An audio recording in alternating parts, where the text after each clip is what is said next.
Ready? Hello. Hello. Good morning, everyone. Thank you for coming. We've got a wonderfully exciting day for you today. Speaking about pensions, my favourite topic. But it's nice to see you all again most of you that I've seen before in previous years.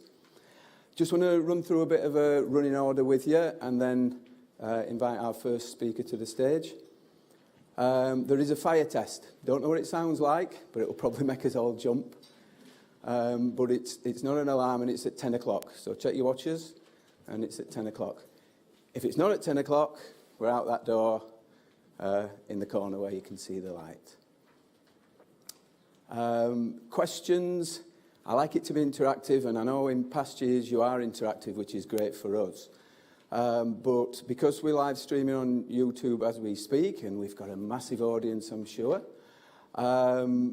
we need a microphone because otherwise the people watching won't hear the questions, or indeed if anybody's watching it back later, they won't hear the questions.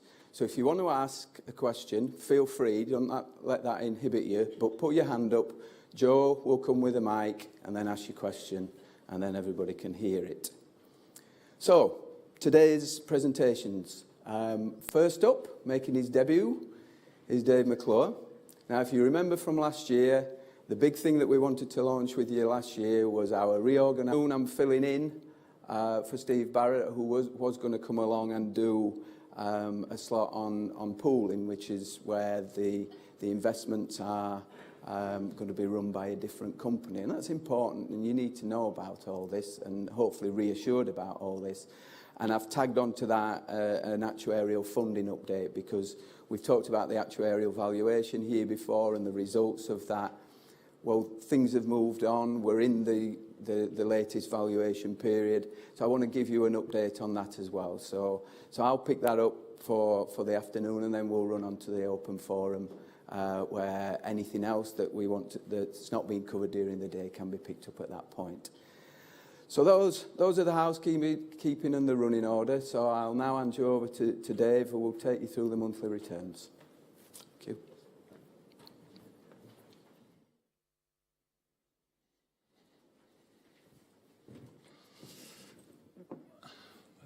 Good morning, everyone. As it says, my name's Dave Mcclure. I'm the team manager in the data team, which has been tasked really with setting up monthly returns.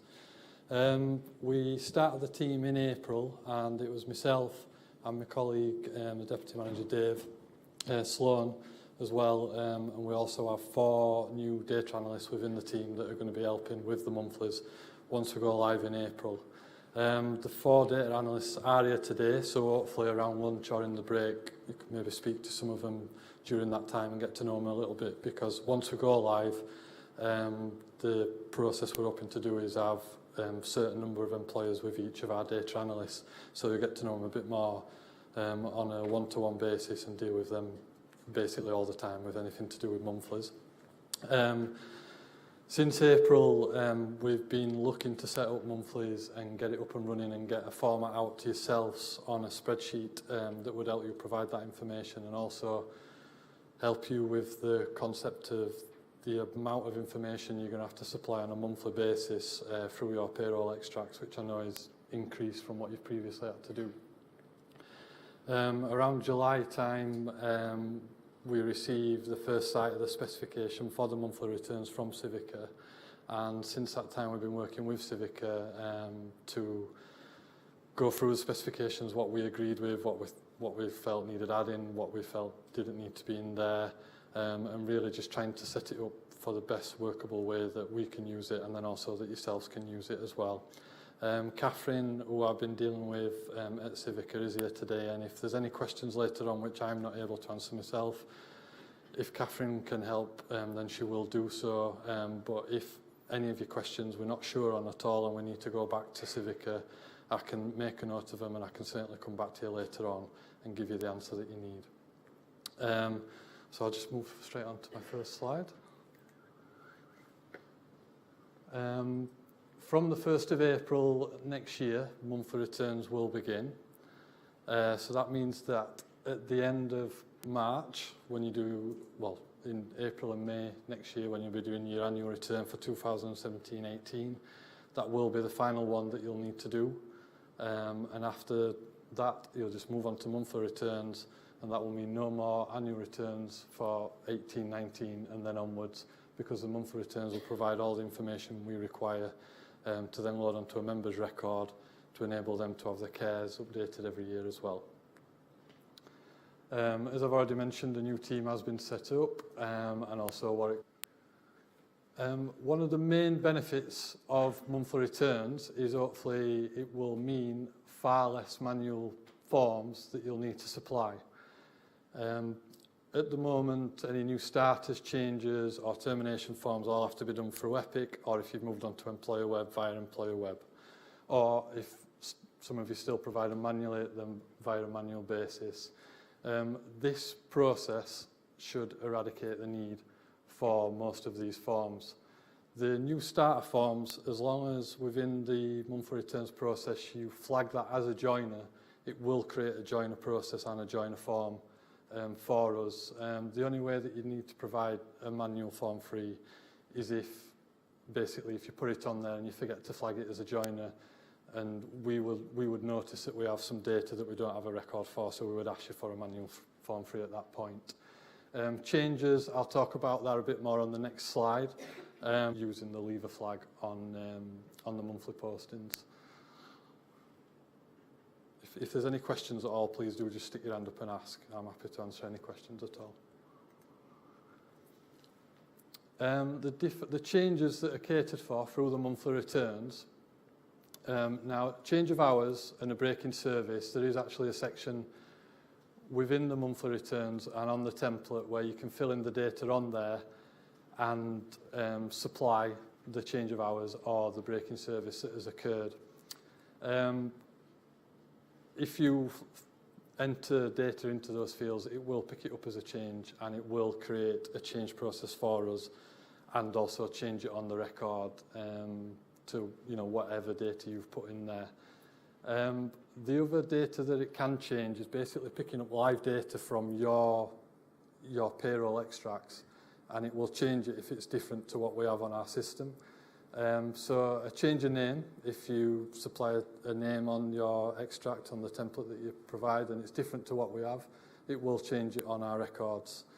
A change in marital status, again, if you put a marital status on there that is different to what we have, it will change it on our records. A change of gender, that also will change if that ever occurs. And then phone number and email address, it's the same for that as well. If you put anything on there that's different to what we hold, it will change it. And a change in address as well. The address is only mandatory for some scenarios, like for a joiner. But if you decide that you want to put that data onto the monthly file every month, that is absolutely fine. And the data, if it is different to what we hold, it will change it. So for an employee, if you do provide it that way, for an employee, it would be more beneficial for them to come straight to their employer, tell the employer that they've changed this data about themselves, and by providing that on a live extract, it will just change it through the process for us. So it saves the need for the member having to contact us, and also it saves the need for any manual changes through the Employer Web or through Epic. The one scenario where with a break in service or a change in hours, where there would need to be a manual change form, is if you had a break in service within the month where they held, say, 3 days at the beginning of the month and then they had another break at the end of the month.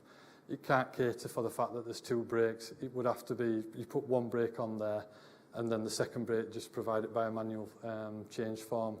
To enable the system to be able to do manual changes of that nature would just create, it'd be too difficult, and with the validations that would be required. So it just makes more sense just to have, it can do the 1 break in service, it can do the 1 change in hours, but if in any scenario you have multiple changes of those types, then it's just a change form through Employer Web or Epic. I'm just going to go through the template a little bit now, split it down. Hopefully you've all seen the template. It has been on Epic, it's been posted onto Epic. And the way we've tried to split it up is by showing what is mandatory for all fields, what is mandatory for joiners, what is mandatory for changers, what is mandatory for leavers, and then also what are the non-mandatory fields. Over time, from when we've posted basically the first template that we put on there, we have changed it because we've tried to, because it is quite a large template, we've tried to make any fields that we felt weren't necessary non-mandatory, so that it kind of condenses what information you have to provide on a monthly basis. The first slide is information, which is personal information to the member, and then also, starting at the beginning, the employer number is your own personal employer number that we hold for you. So again, if you have more than one employer, we'll have different employer numbers for every employer that you would have payroll for. We can provide that number to you, no problem at all. But I do think if you are logged into Employer Web, I think it supplies that for you as well. Just a note on, if you decide to use your own template based on the template that we provide, so if you decide to use your own spreadsheet that you extract the data onto, for the headings, you need to put the 2 forward slashes before the employer number, because it stops, it allows it to validate, it ignores the top line when it's validating. If the 2 forward slashes are not there, then it will cause a problem when trying to validate the data when you're trying to post the information yourselves. So that's just a note in case you are setting up your own template based on the one that we've provided. The employee membership number is something we hold on our records called the folder reference. Now, I know some employers have asked for this information already, and we have supplied it to them. If you are able to get that into your payroll extract at all for the members that you hold, it will make it more beneficial, because we will ultimately be able to see what record relates to what line of data. You may well have some members who have got duplicate posts for yourself, so have duplicate records with us, and therefore they need the data separating, and the employee membership number will help us to separate that data and know which record to post it to. If you're unable to do that, we may have to come up with a solution where if you have any duplicate members, we can let you know the folder references or the employee membership numbers it states there for your duplicate members, just so we can pick out the duplicate members and pick which record the information relates to. Employer payroll number is something that you will hold for every employee, so that is just data that you should hopefully be able to supply and put onto this record. The national insurance number, again, for every member should have a national insurance number. Another way for us that the monthly postings picks up the member's record is by using the national insurance number and the employee payroll number. So again, if you have duplicate members and they have separate payroll numbers for their separate posts, that is a different way that it can pick up the separate posts. The title, again, a title, forenames and surname are obvious ones that can go in there. And then gender, at the moment, it's just an M or an F for male or female. And then date of birth as well, just needs inputting onto that slide. Is there any questions at all that anyone would like to ask? No?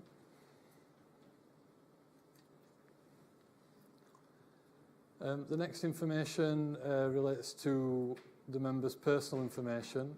Now, the first one along there is marital status. Initially, that was something we were asking for on a mandatory basis, but after speaking through a bit of experience of speaking with some employers, we've now made that non-mandatory. If you do supply that, it will update the member's record if it does change, but we have made it non-mandatory because some employers don't feel comfortable providing that information. So that's fine. So if you don't provide it, it won't cause an error. It's a non-mandatory field. A date of marriage is if they change the marital status to married, or even divorced, I believe. If you know the marriage date or the date of divorce, you can place it in there, and it will update it onto our records. The phone number and emails, again, they're non-mandatory fields. It's up to yourself, so if you decide to provide that information or not. The member can if you don't provide it, the member can update us with that information if they wish to do so. The address is split into 5 separate lines and then the postcode. Address line 1 is the only absolute mandatory field along with postcode when you're doing joiners. The other 4 fields are all mandatory if applicable. So if a member only has 2 lines of address and a postcode, you still just need to provide those 2 lines of address and a postcode. It's just a case of, if you've got that data for 6 fields for an address, you can put that information in there. As I say, it's only mandatory for joiners, but because it updates our record, if you do decide to supply it on a monthly basis all the time, it will be beneficial because it will just update it automatically, and the member only then has to go to the employer for you to update their information with yourselves, and then it will get through to payroll, and it can come onto here and then update our records without the need of the member updating us themselves, or the need for anything to come from the employer with the updated address. Is there any questions at all?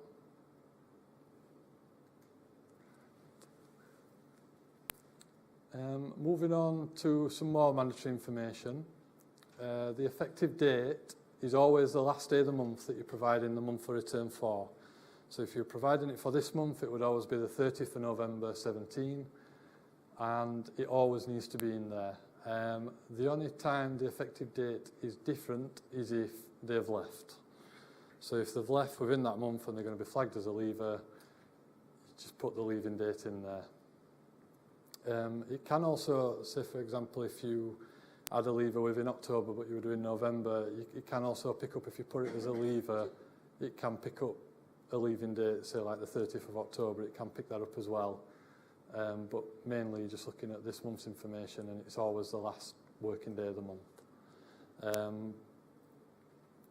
The scheme section is straightforward. It's either 1 or a 2 for main section or 50-50 section. And the contribution rate is the contribution rate that the members had their contributions taken off their pay from for that month.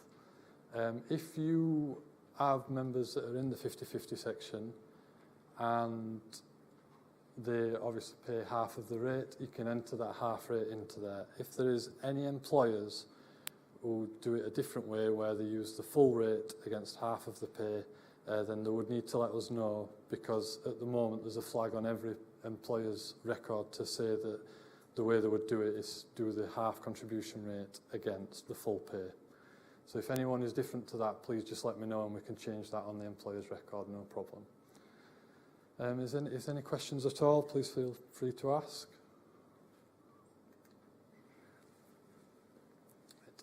Moving on to the financial information for the member, I'll start straight away with the middle column, which is pensionable pay.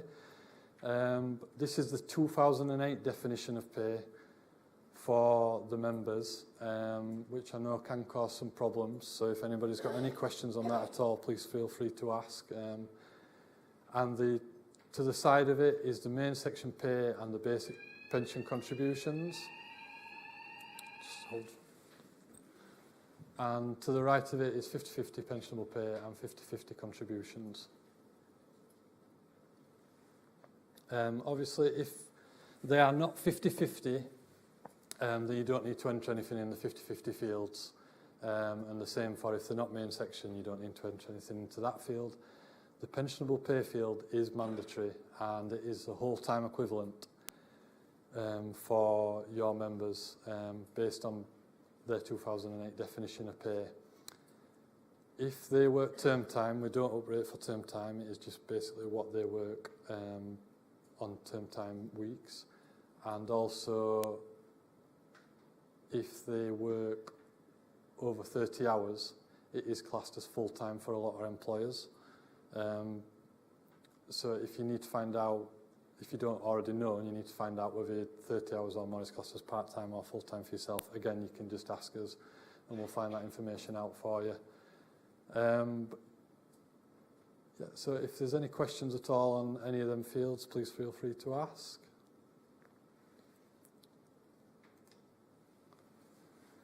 There's quite a lot of information on here, I gather. We've tried to split it up.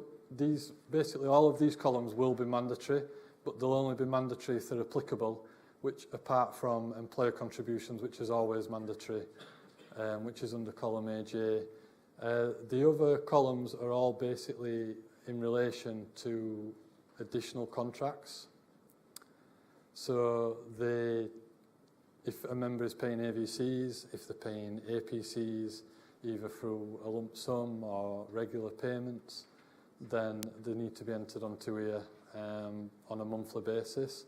And it's the same for any old style added years contracts or ARCs or even part-time buyback. Again, they can be entered onto these fields here. As I say, they are all mandatory, but they're only mandatory if they're applicable, apart from the employer contributions. For employer contributions, if you had anyone who was off on no pay maternity, for example, you could just put zeros in there.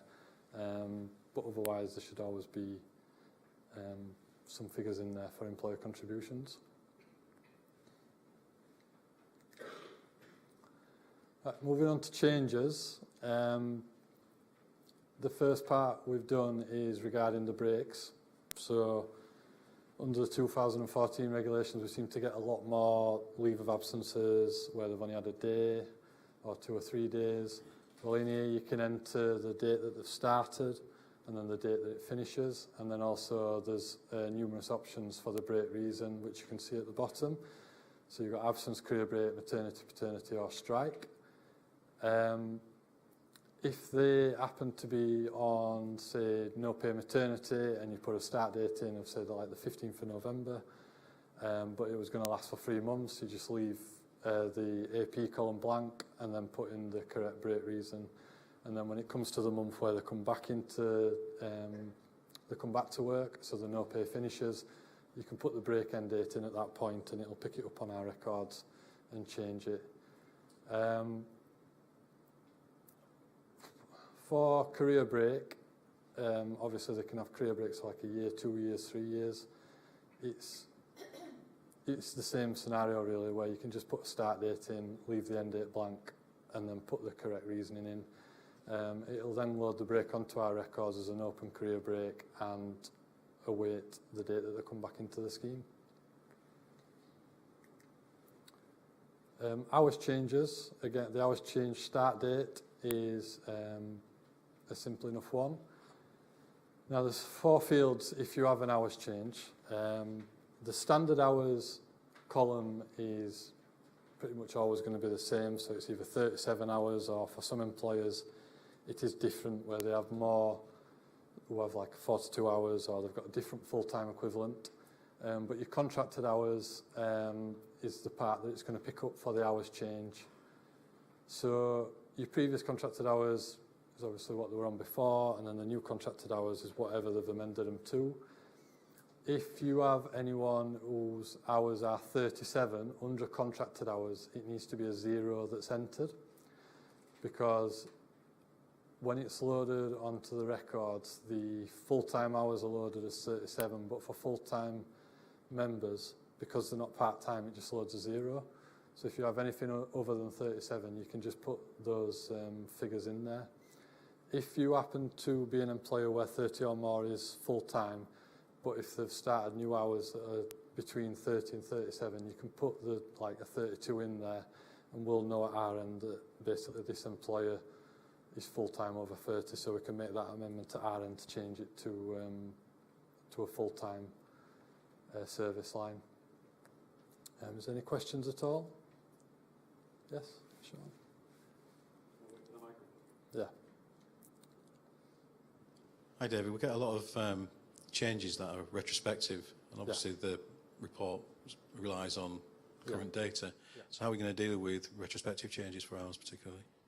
I think if you put one in there, it will still change it for you. So if you put one in, say, for at the beginning of October and November, I think the change would still pick up that it's a change in October and do the change for you. If you get retrospective ones where you've got 2 because it's been a few months since you've put it on, it'd only pick one up for you, and then you'd have to do the second one manually. but I think it would pick it up and do it for you even if it isn't in the current month. Okay. Any more at all?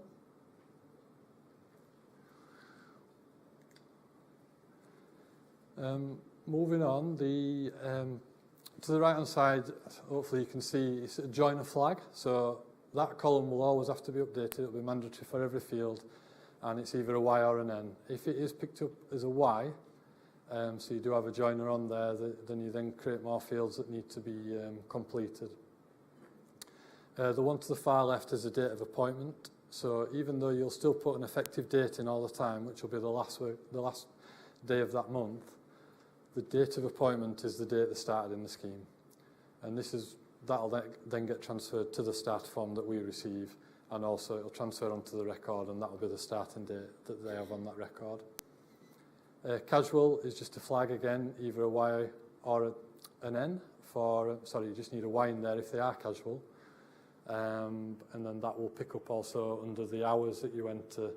Because if you have a joiner, you need to put in the new contracted hours and the new standard hours as well for a joiner, so that it creates it on the form and it knows what service line to create on the record for the new joiner. If you flag it as a casual, it'll then accept the casual hours indicator, which is 0.01. On the template under the information tab, we've tried to put in, so for like full time it says equals 0 or casual equals 0.01. If you have any other type of hours, then it's just the hours that they work. Pensionable pay is the actual pay that the members started on with yourselves for the new joiner. Again, that'll transfer to the joiner form and also onto the record that is then created from the joiner being flagged up on here, and then the joiners that it will create further down the line. The next 3 columns are all to do with opt-ins out. So if you have any members who opt out as soon as they start, so if they started in November and they opt out in November, you can flag them as a Y under that OFG is opt-out flag. And if you flag them as a Y, the 2 columns either side of it asks for data to be put in. The ERDEC is basically just asking you to confirm that you've given the member the enrolment information they would receive as starting with yourselves, and also information about the scheme that they will automatically be entered, and where they can go to find out more information on the scheme, so that they've opted out but they've still got knowledge of what the scheme entails, and it's their decision that they want to opt out. The OO date is the opt-out date, so if they'd started in November and they'd opted out as well, and then you just have the end of November as the opt-out date as well. We will then pick up the opt-out flag, it'll be transferred onto the joiner form, and we can then create the member as what we do at our end if they opt out within less than 3 months, is create them as a non-member, which shows that they've opted out of the scheme and they've got no liability with us. So there'll be no need for the Form 4 to be sent through to us. So the joiner flag, if it's flagged as a Y, the OO00FG is either a Y or an N. So if it hasn't opted out, you just put an N in there, and then there's no need for either 2 columns at either side of it. That data will, as I say, get transferred onto the joiner form, and it will create a record for us, so it'll all be on there. Is there any questions at all regarding joiners? Just carrying on again about opt-out flag. If they've opted out within 3 months, but they opt out after the joiner's been created, so say for example in November you put a joiner on there, they've not opted out at that point, and then the next month they have opted out, so they're on there again but they have opted out, you can put the opt-out flag in. Now the way I feel it would work is if you put a lever as to flag to Y, but I think I will have to come back to you on this after speaking to Civica a bit more about it, because it may be a case of that we can just pick out the opt-out flag without having to put a lever flag on as well if they've opted out within 3 months. If, for example, they opt out after 3 months, so we need a termination form, it would be like a leaver flag as a Y, which we'll come on to next. But when they're within 3 months and they've been refunded through payroll, basically what we want to do is get them on our records as a non-member. So if you put the opt-out flag in as a Y, we will be able to pick that up for anyone who's opted out within 3 months. But if there's any change to that, we will obviously notify you and let you know what we need to do with regards to opt-ins out. But we're hoping that there'll be no need for the Form 4 to come through to us. It'll just be something that you would have to keep on file yourself.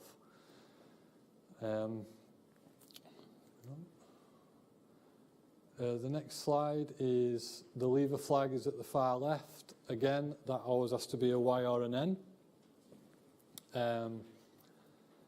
If it's a Y, then it will create a lever process and it will also create the lever form.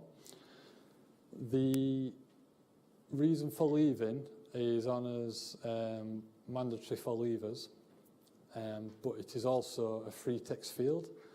But within the information that we've put onto the template, there's suggestions of what you should use for a reason for leaving. So voluntary resignation, opted out if they've opted out after 3 months, if it's a retirement through, so redundancy, ill health retirement as well if you provide the Form 9 that way, or ill health termination if they've just left, or also you could have flexible retirement, but all the reasons are listed on the template for you to use. So it is a free text field, but it will be beneficial if you use one of the reasons that are on there because they actually mean something to us. One of the other options that was really picked up further down the line when creating and developing monthly returns was the TUPEs. So I don't know how many employers here would have people who do TUPE out to other employers from, say, like the councils. I know that they do. You can now also put a T in there for a TUPE, which will flag to us that that member has TUPE'd to a different employer, and rather than creating a leaver form, it will look at then creating that data on bulk so that we can do TUPEs across to whatever employer they've gone across to. In reason for leaving, if you did have a TUPE, you could just put TUPE in there, and then there's also at the far right there's a notes field which is non-mandatory. But if you know what employers they're going to, so if they're all going to the same employer, it would be beneficial to us as well if you were able to put that information in there. So what academy they were TUPEing out to, and then further back on the effective date, I would assume that most of them, if they were TUPEing, would be the end of the month and then going from the start of the month. But if there is any that are TUPEing within the month on the effective date, you can put in the date that they are TUPEing, and we will then pick that information up for bulk data to be transferred across. As I say, the reason for leaving is a free text field, but it will be beneficial for us if you could use the reasons we've listed. The rest of the fields are all non-mandatory, and these are a lot of the fields that we have changed since we first put the template out there. Initially, when the monthly returns were set up, it was looking at using the pensionable pay field that we mentioned before and using that field to create the 2008 pay figure for a leaver. Well, it's just not, we don't feel that that would be the best way to go about it, because it would mean that every month you would have to be absolutely spot on with the pay figure that you were putting in that pensionable pay field. So we feel it's easier if we just create the levers through this process, and then we can then, within our lever process, if the member has any final salary benefits, we can then look at coming back to you and saying, okay, the member's got final salary benefits, can we have the final 365 days pensionable pay figure for this period for this member's benefits? And at that point as well, if we look on their record, we can see if they have the option of a best of last 3 years, and also if they come under Ben 10, so they may need even more previous year's pay figures, but we can try and ask for that information straight away, so that when you get a request in, you're just dealing with the one request rather than us requesting a final year's pay figure, then getting that, and then coming back and asking for even more information. At least if we ask for it all at the same time, you know what we need from you for the final salary benefits. And we feel that's the best way to go about it, rather than asking yourselves to, like I say, try and get it absolutely spot on every month with a 2008 pay figure. And then also the following columns for reduction in pay, PI override date and pre-2008 pay, that was implemented into there for you to supply previous year's pay figure if they were entitled to the best of the last 3 years.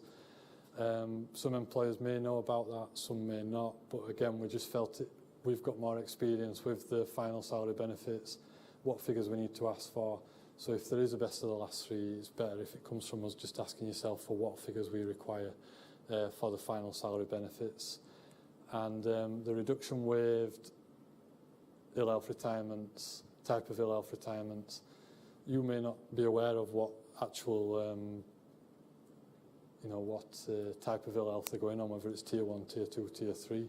So I would hope that if there was an ill health retirement, it would be more an interaction between the employers and our teams at our office as it is now. The same for if there's any approval that's required for someone to retire early, if there's having any reduction waived or they're going through redundancy, then again it just stays as it is now, where any approvals that are needed are just supplied on request from ourselves as it is now, rather than trying to put in an indicator on the template to say that, yeah, we're waiving the reduction, because we would still ask for an approval anyway. I don't know if we'd be able to accept a template with just a Y in to say that you've waived the members' reductions if they retire early. Serious ill health was on there as well. Again, I don't even think that's an option anymore. So we've made that non-mandatory. And then the final one, assumed pensionable pay, was again relating to ill health retirement. And so if we need that, what figure we need for ill health retirement, we can ask for that ourselves and come back to you when we ask for any other financial information for the member.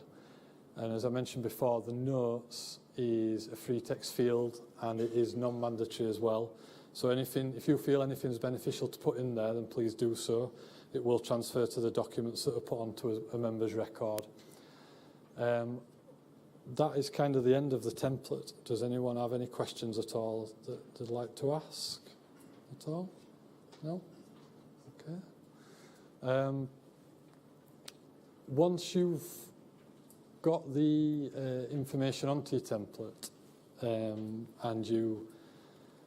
the way that it will be put on to our system to then process through the monthly returns posting, you change it to a CSV file. Once you've done that, you'll process it through Employer Web, and when you get to the final stage, you'll submit it to ourselves. Once you've submitted it to us, as I mentioned before, we pick it up, and the remittance is then produced by us, and we will then supply that to our investments department. After that stage, that is when we start picking up the joiners, the changes, and the leavers, and also every month the information that you put on here will be transferred onto the member's record, so that for April to March the monthly postings will be transferred onto the monthly contributions data view, and it'll all go step by step every month and transferred onto there. And then at the end of the year, that is when we run a scheduler to total it all up, put it onto the earnings and contributions, which is why there'll be no longer any need for annual returns, because basically that is what information you provide on your annual return.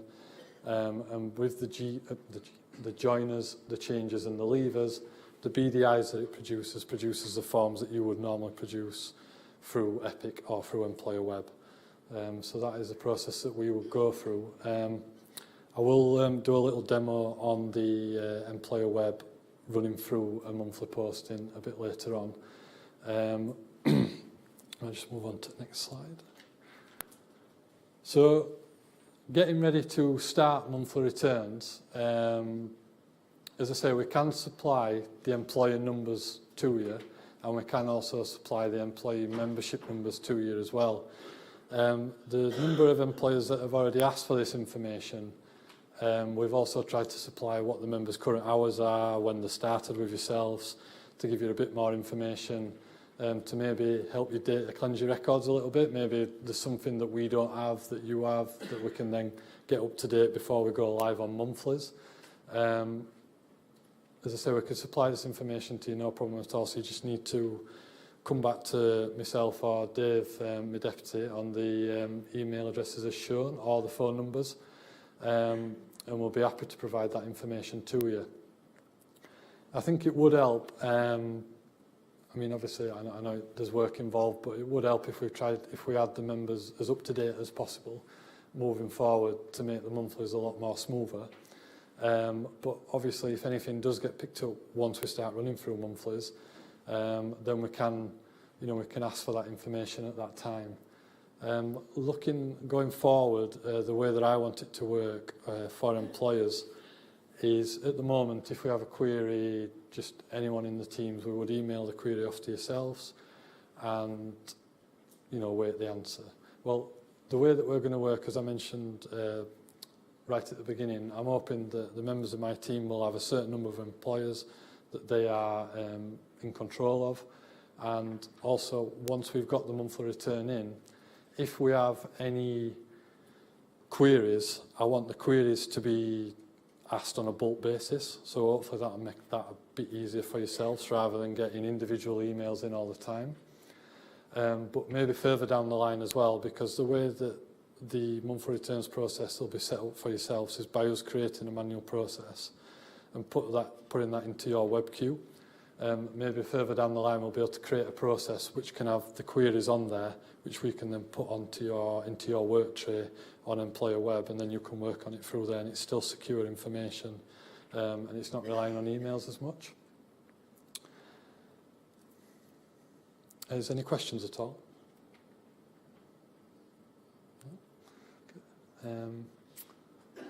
Yeah, so I think, there was one thing I've asked quite a while ago. I know a lot of employers have supplied it, but if anyone here hasn't supplied us with the information on who would be the best contact for monthly returns, that would be really beneficial, because then once we start running live monthly returns from April, if we know we need to contact straight away, should there be any problems, it just makes it a lot easier than having to email maybe someone who's on as a primary contact but who doesn't actually deal with that information at all and then has to pass it further down the line. If we know we need to contact, it'll make it a much smoother transition for us trying to get the information that we need or any help that we require. So if you've not got any questions at the moment, I can move on to running the demo on Employer Web. Yep, Joe.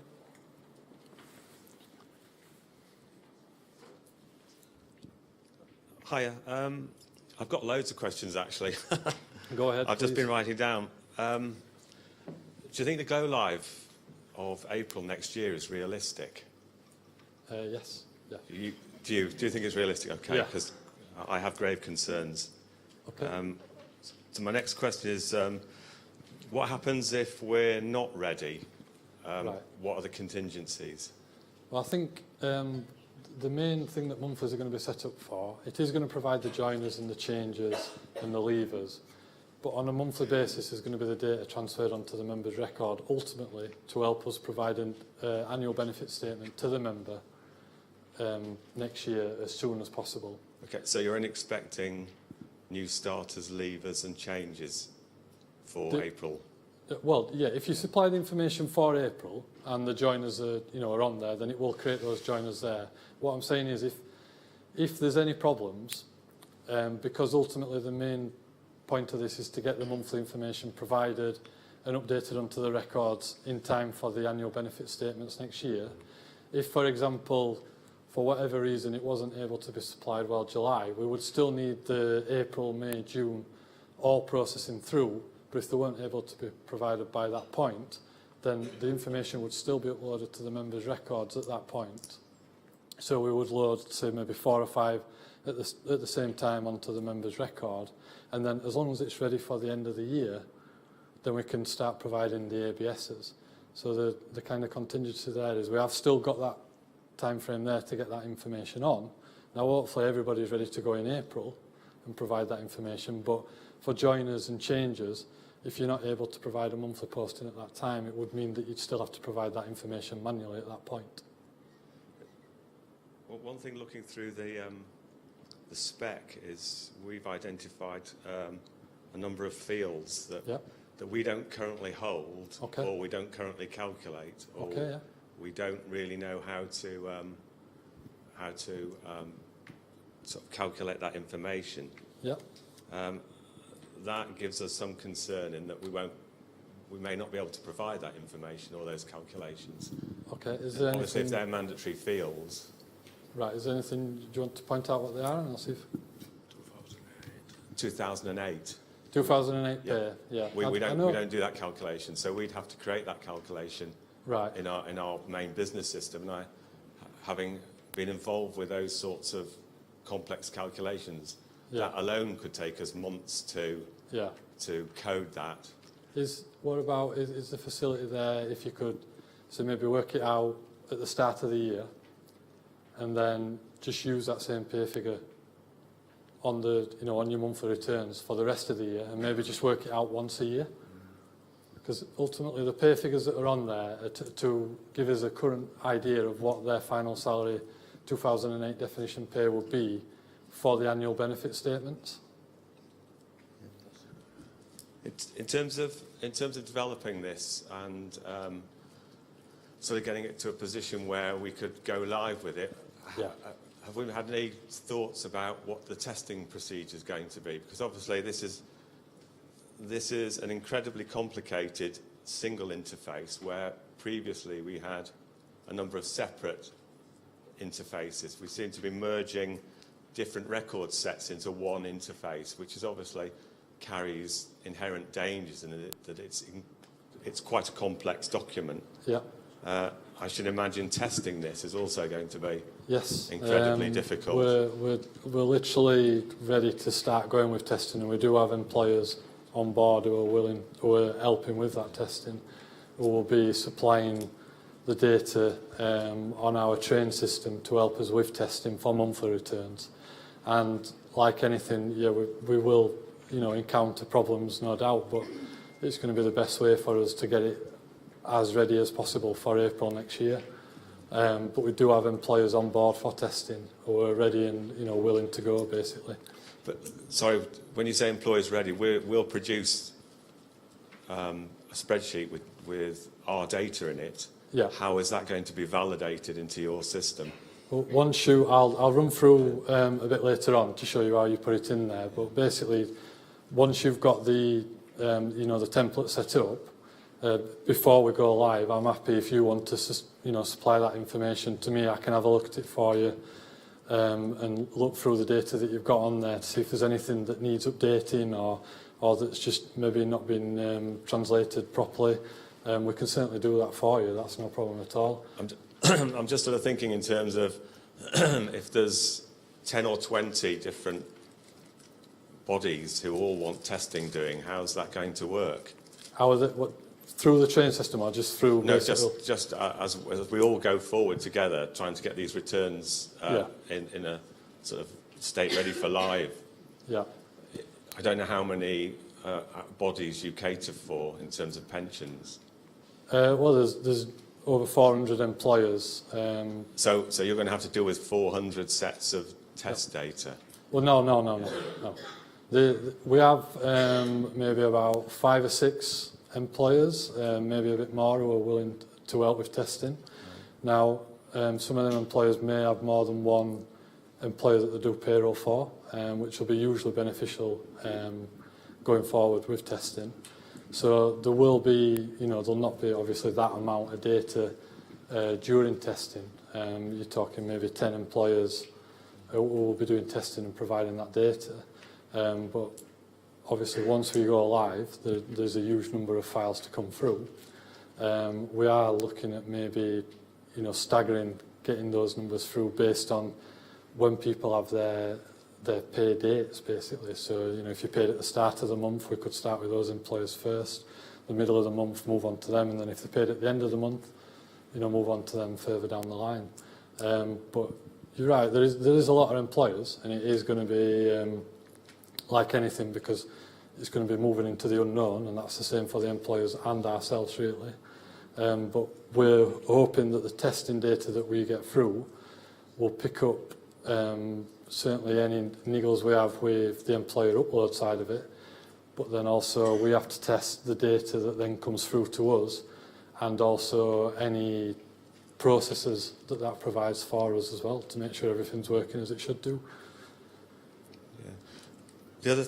The other point was when you were talking about the various data fields, there seemed to be a few areas where manual processes would still be in place.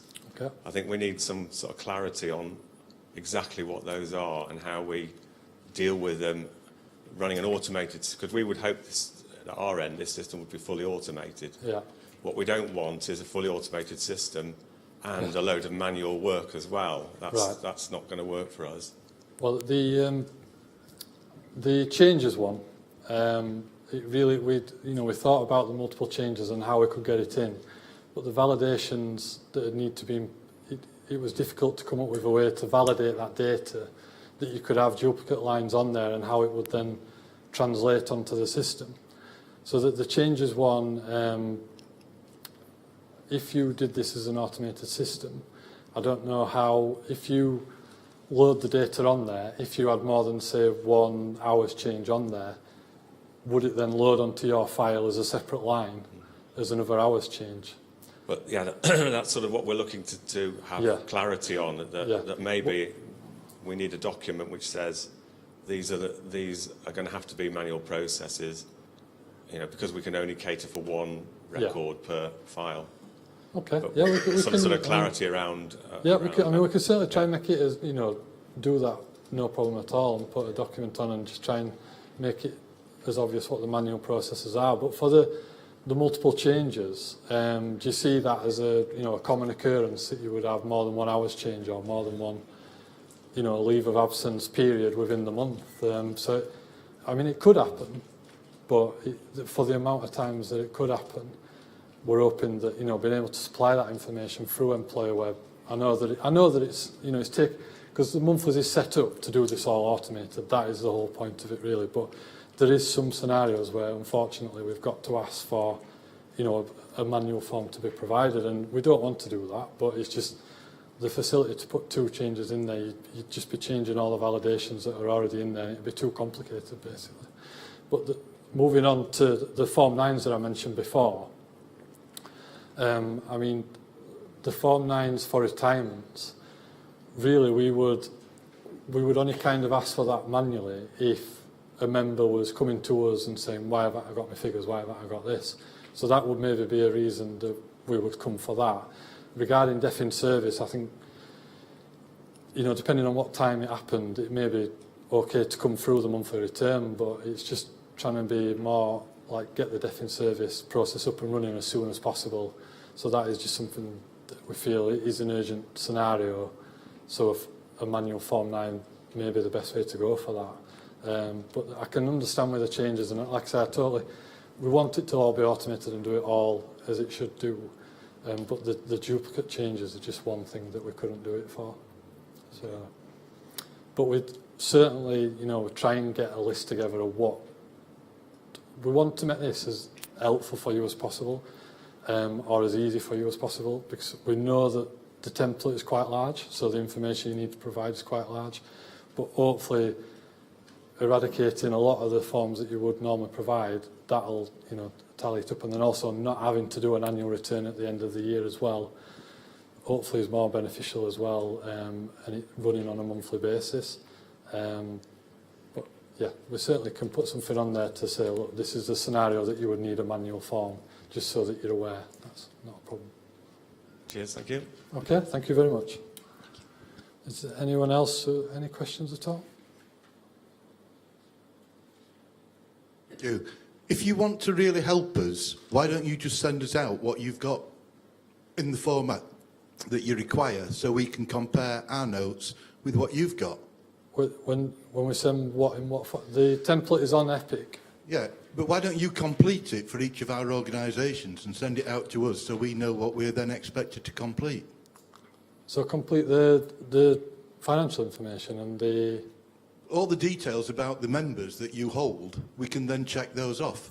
Right, we can do that. That's, you know, I mentioned earlier about the employer numbers and the employer membership number. We can provide that data. And also, you know, the hours that they work and the date they started with you. We can provide that to you. We can provide that on request, no problem. When will that be available then? Now? If you want to give me your details later on, I can get that information for you and provide it to you. Thank you. Anyone else, any questions at all? No? Okay. Just bear with me a second. I've just got to get the employer website set up so I can kind of give you a demonstration.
Okay, everyone.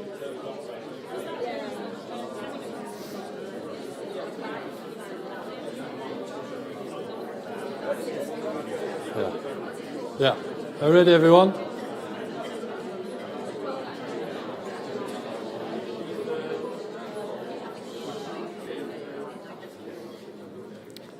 Thank you. Thank you. Sorry about that.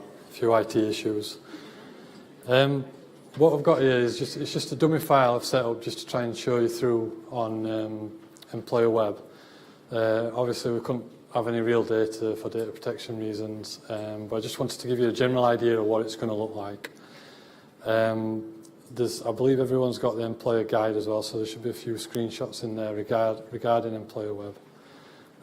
So what I'm going to do now is just change this into a CSV file and then upload that onto the process and just quickly run through it for you to just show you the steps that you need to go through.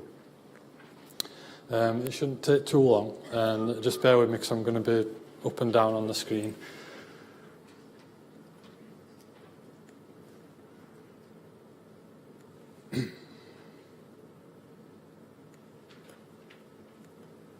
So I just change it to a CSV. Hold on. Just comma delimited. Save it.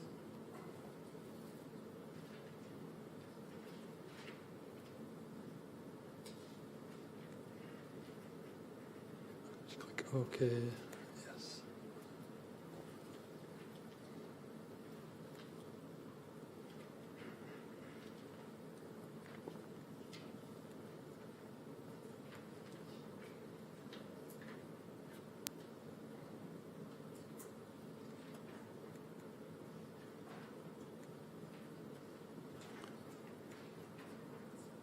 So it's saved onto my desktop.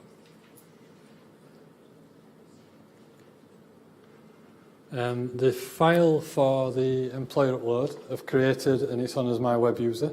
So it's monthly returns employer upload. This is the work trail list that you would see for yourself if you were logged in as yourself on Employer Web. So I'll just click into it. And then there's a few stage instructions with also details of my contact details and Dave's contact details as well.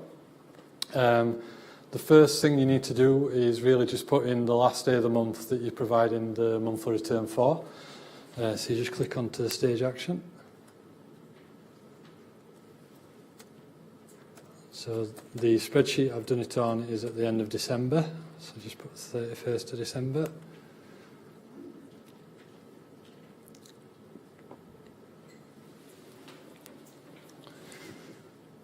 And then when you browse, you're browsing for your CSV file.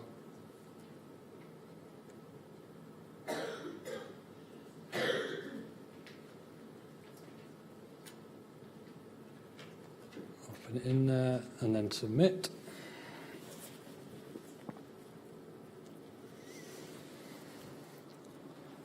From there, your file's uploaded, and then you just run validations against that file. This will pick up if any of the errors have occurred for the mandatory data or fields that should be entered onto the template. And just move on to your next stage. What you do from here is view and edit the data. So the files are on there, so there's just 4 members on that file. You could, at the minute they're all ticks, but I'll just amend one just to show you that it does throw out an error if you amend something on the file. So all the members' data is on there.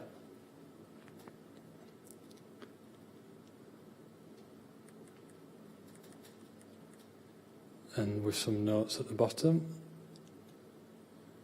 So that picks up what you've put on the CSV file. If I delete that out, it will throw an error out. So if I just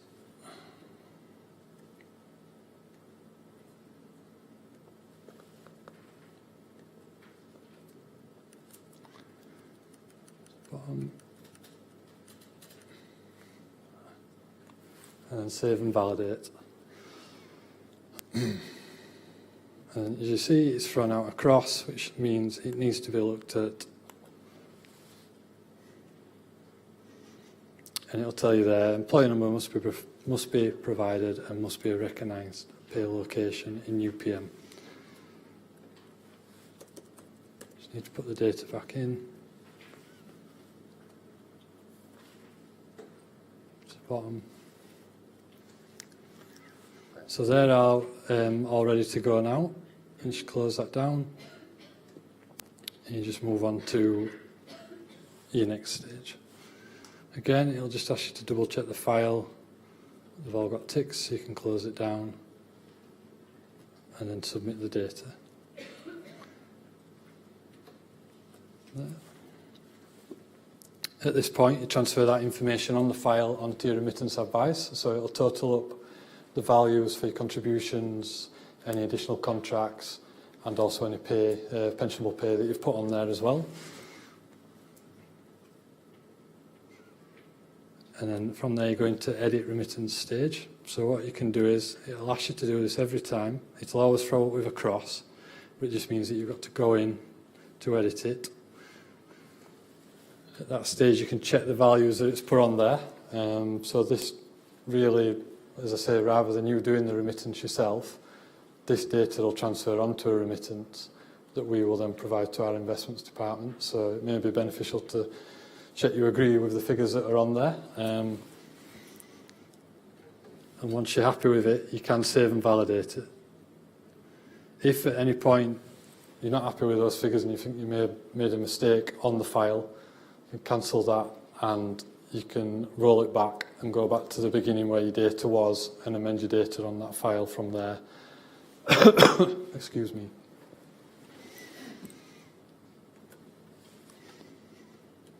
So that's now saved on there. You just close it down. And move on to the next stage. So it brings up that same remittance advice again.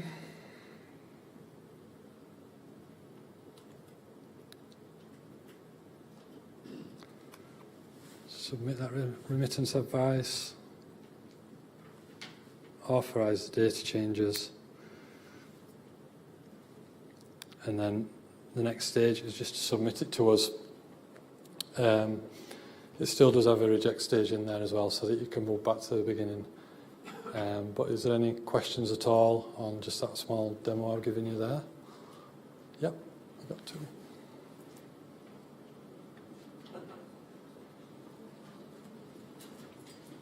Hiya.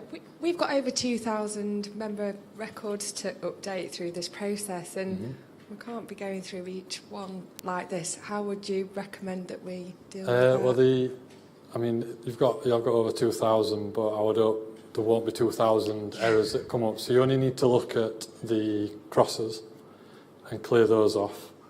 If there's any, like a warning sign, which is like an exclamation mark, you can check those to check that you're okay with the information that's on there. But you would just hope there's not 2,000. If there's 2,000 crosses, then there's something wrong with the file rather than the data that you're providing. So you would hope that the number of crosses on there won't be anywhere near that much. Also, we're really keen to be able to put a test file through. Yeah. Will we have access to sort of like a test environment like that? Yeah. I know, cause I've seen you before, haven't I? And I know that you do want to at least have a go at, submitting one test file. So, yep, you can. I think I've already spoken to our IT guy who deals with Employee Web about setting you up. But if you want to give me an email, when you're ready to have a go, and then we can get you set up on there and set the file up ready for you to transfer the data on, and then have a go at submitting it through there. But yeah, that's fine, no problem. Okay.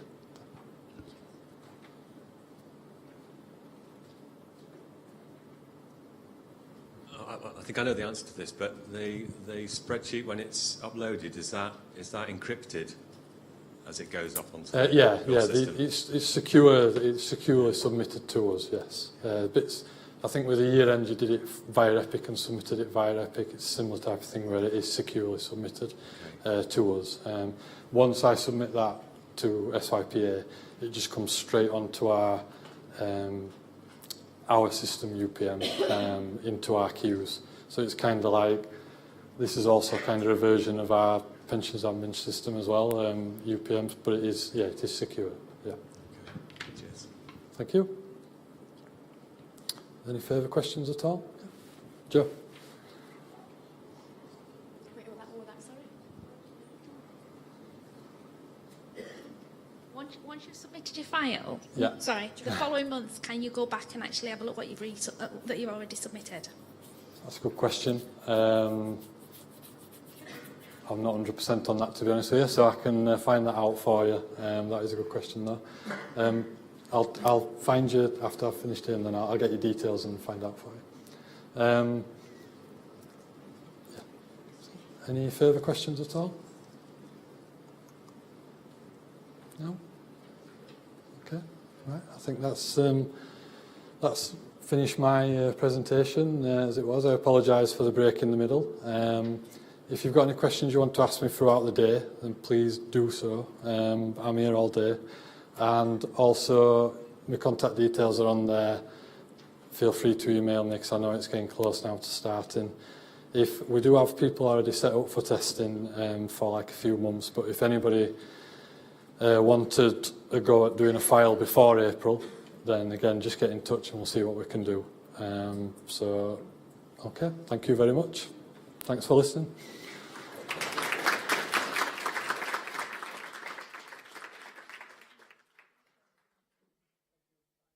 Coffee break now. It's a little bit early, but if we have 15 minutes and then come back in for 11:15. Thank you.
Good morning, everyone.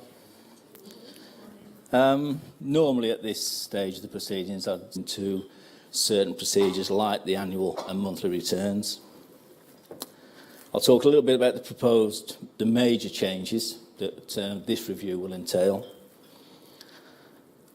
My favourite, the financial penalties involved for failure to adhere to it. It's always my favourite, that one.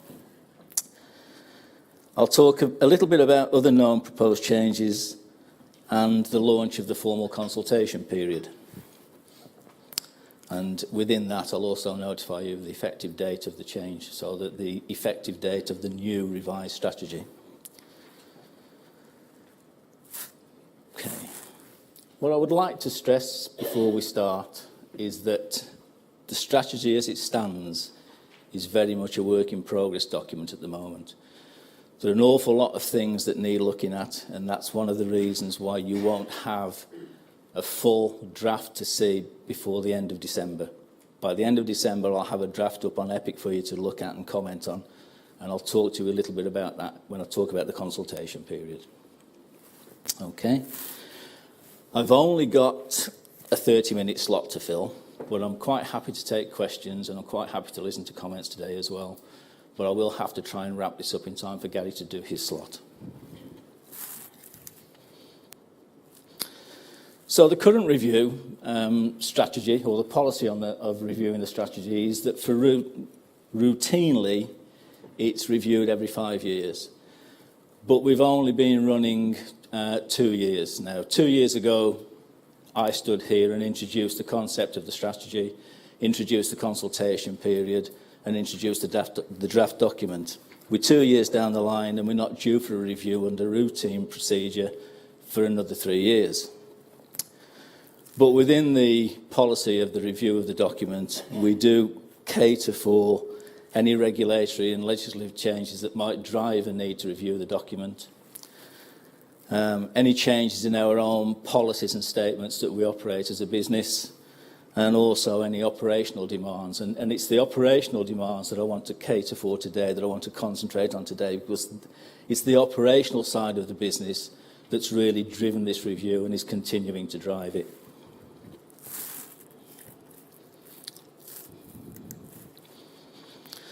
So the reason for the review, or the main reasons for the review, is, of course, as Dave has alluded to and as Gary has mentioned, it's the transition to monthly postings. This is a major change. It's a big change. And at the moment, this isn't catered for anywhere within the strategy at all. And of course, there are a lot of knock-on effects to what we do and what you do as a result of this change.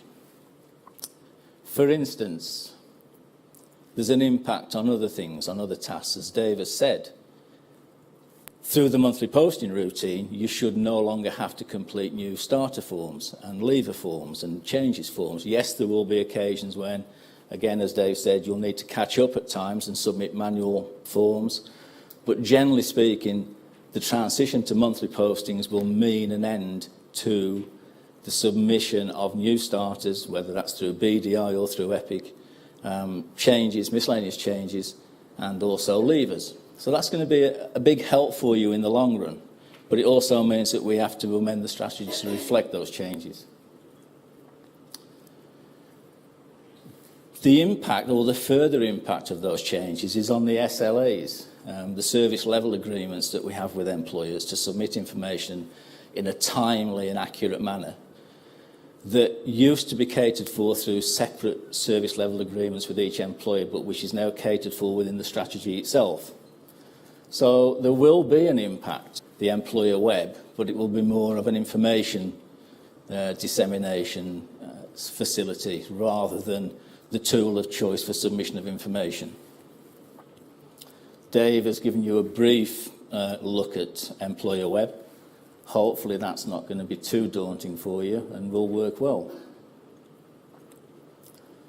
But as well as the reasons I've listed there, this review, driven by operational demands, has also given us the opportunity to look at other areas to see what else might need amending at this time. Okay. Do you have any questions so far? Okay. So the main purpose of the review is to ensure that the strategy continues to meet the demands and requirements of the fund. You notice I don't say the employers there. This is very, very much a document that is directed at improving employer performance and ensuring that as a result we can run our business efficiently and within the requirements of the regulations and with the regulator's code of practice and all the other legislation and regulatory stuff that goes around it. Talking about the regulator, one of the reasons we want to maintain the strategy, keep it up to date, show that we're using it, is because the regulator has his eye on us. I think 2 years ago, it might have been 3 years ago, the regulator gave a presentation here at this forum. This year, Gary's been in communication and discussion with the regulator about the annual benefit statements. He has got further reporting to do to the regulator. And one of the reasons that these discussions are going on in an amicable manner, for want of a better word, is the fact that Gary's been able to demonstrate that we have plans to improve. Supporting those plans to improve at a fundamental level is the pensions admin strategy. We're able to demonstrate that through the strategy we are attempting to improve employer performance and as a result our own. And the regulator's fairly happy with that. But I think what we have to be aware of is that it's not just formal scrutiny that we come under. There is scrutiny out there of the public sector in general, local government in particular, that we're not aware of always. And I think that can be highlighted by the fact that a couple of months ago we got a call from the Sunday Times specifically wanting to talk to us about our pensions administration strategy. As a result of that interview, that telephone interview that we did, there was an article put in the professional press, Pensions Expert, detailing and talking about our pensions admin strategy and how in the first year it had improved employer performance on annual returns, which it did. Unfortunately, the second year it didn't, but the first year it did. So we have to be aware that we are under scrutiny, not just official scrutiny from the regulator, but we're under scrutiny from all sorts of places and all sources that we're not always aware of. So it behoves us to make sure that we keep the strategy up to date, that we use it, that we maintain it, and we improve as a result of it. It's not just a document that we want to sit there and to demonstrate that we've got one. We want it to work. We want to show improvement both at the employer side of things and on our side of the business. Another issue we have that we're looking at is the impact of Gdpr, which is the General Data Provisions Regulations due out in May. At the moment, the strategy only briefly covers data protection and data sharing, and I think we, both Gary and I, and Gary's been on some courses lately about this, we need to sit down and look at whether we need to review any other issues that have come up in the meantime. So it's always a living document. It's always going to be a maintained, living, growing document that we need to use. Can't stress that enough.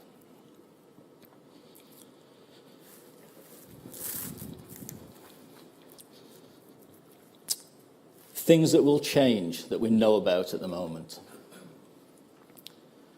The existing penalty amounts. This is my favourite subject. These may increase.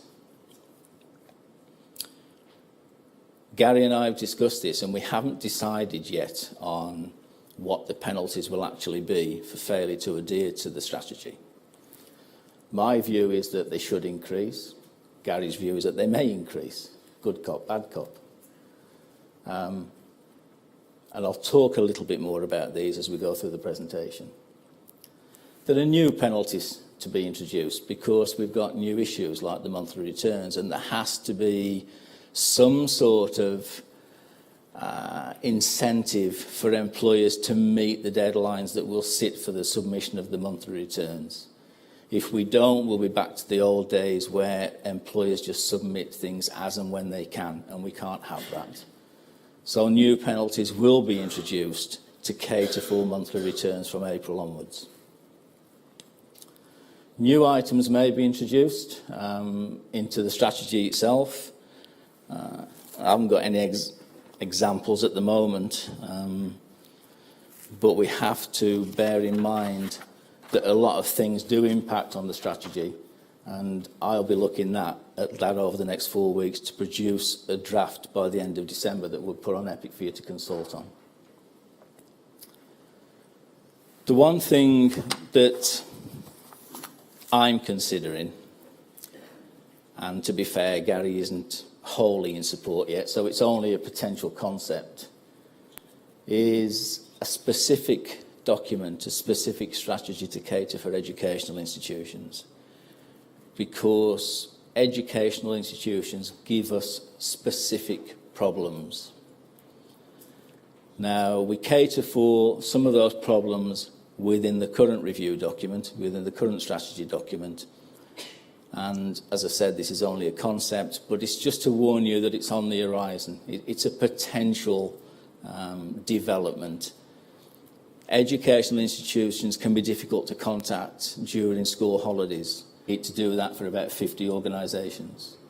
As you can see, last year was 20 odd, this year it's more than double that. So the strategy itself has failed to some extent this year and has incurred penalties for us chasing those employers to get the annual returns so that we can do the work necessary to then issue the annual benefit statement. From the following financial year, which we will notify you again as we do, what you're supposed to be paying for that year in question. Is that okay?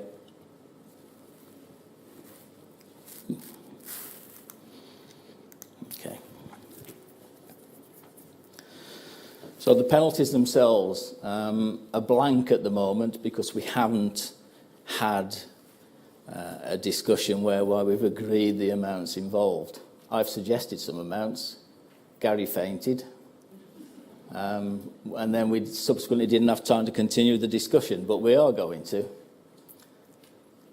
I'm in favour, as people probably know, of, I won't use the word draconian, but certainly penalties that mean something, penalties that have some depth to them, some meaning to them. Otherwise, they don't incentivise employers to comply with the strategy, and we become, as a result, toothless. So, from my point of view, I want to see substantial penalties. Gary's more politically friendly than I am, and so we have to have this discussion. By the time the document is submitted for consultation at the end of December, those penalties will be in there. Currently, the year-end return penalty is £250 for failure to submit it by the deadline, and then £100 for every week after that it fails to appear in a usable, balanced way. The queries arising from the year-end returns are quite minimal. I think they're currently £5 per case and £2.50 for a re-query, but we haven't imposed that yet and don't intend to if we can help it. But strategy does allow us to do so if we need to. Service level agreements. Currently there are penalties within the strategy for failure to meet the performance under the service level agreements. Again, we haven't imposed those because we know employers are still endeavouring to increase their performance, improve their performance, and we don't want to sort of penalise everyone when we know they're trying and things are improving. But again, the ammunition is within the document if we need to. If an employer fails to improve over a lengthy period of time, we have and we reserve the right to impose those penalties if necessary. Of course, with annual returns, it's going to be a thing of the past after next year, and monthly returns will take the place. And the service level agreements, as I've just said earlier, should improve anyway. Monthly returns should improve everyone's performance if they are able to submit the monthly returns accurately, easily, and on time.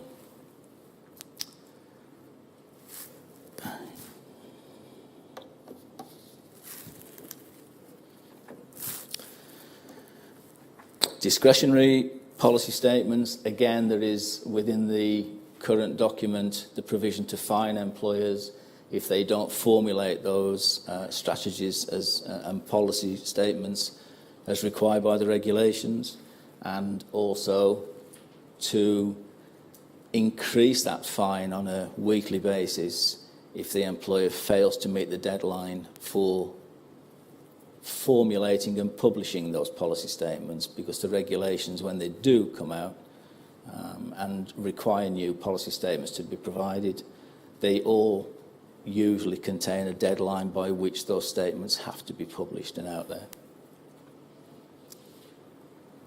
The big change in terms of penalties is going to be the monthly returns. The deadline will be the 19th of after the month of deduction of contributions. So that's in line with the Pensions Act in terms of remitting money. And to be fair to our data team, who will have upwards of 500 employers to deal with, between 4 people each month, we need those returns in as early as possible. So we intend to go with the Pensions Act deadline for remitting contributions, which is the 19th of the month following the month of deduction.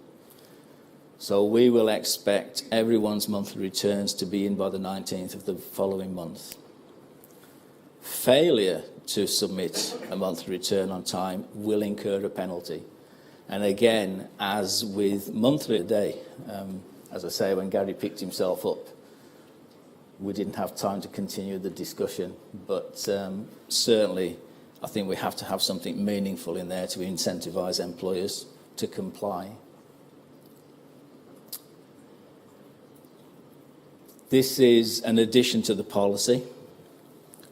Jill? Yes, Ian, I'm Jill Thompson from Action Housing. Are you intending to set a banding level for the fixed payments? So, for example, if you've got between 1 and 100 staff in the scheme, or 100 to 2,000 staff, or is it just a fixed penalty? It's a fixed penalty.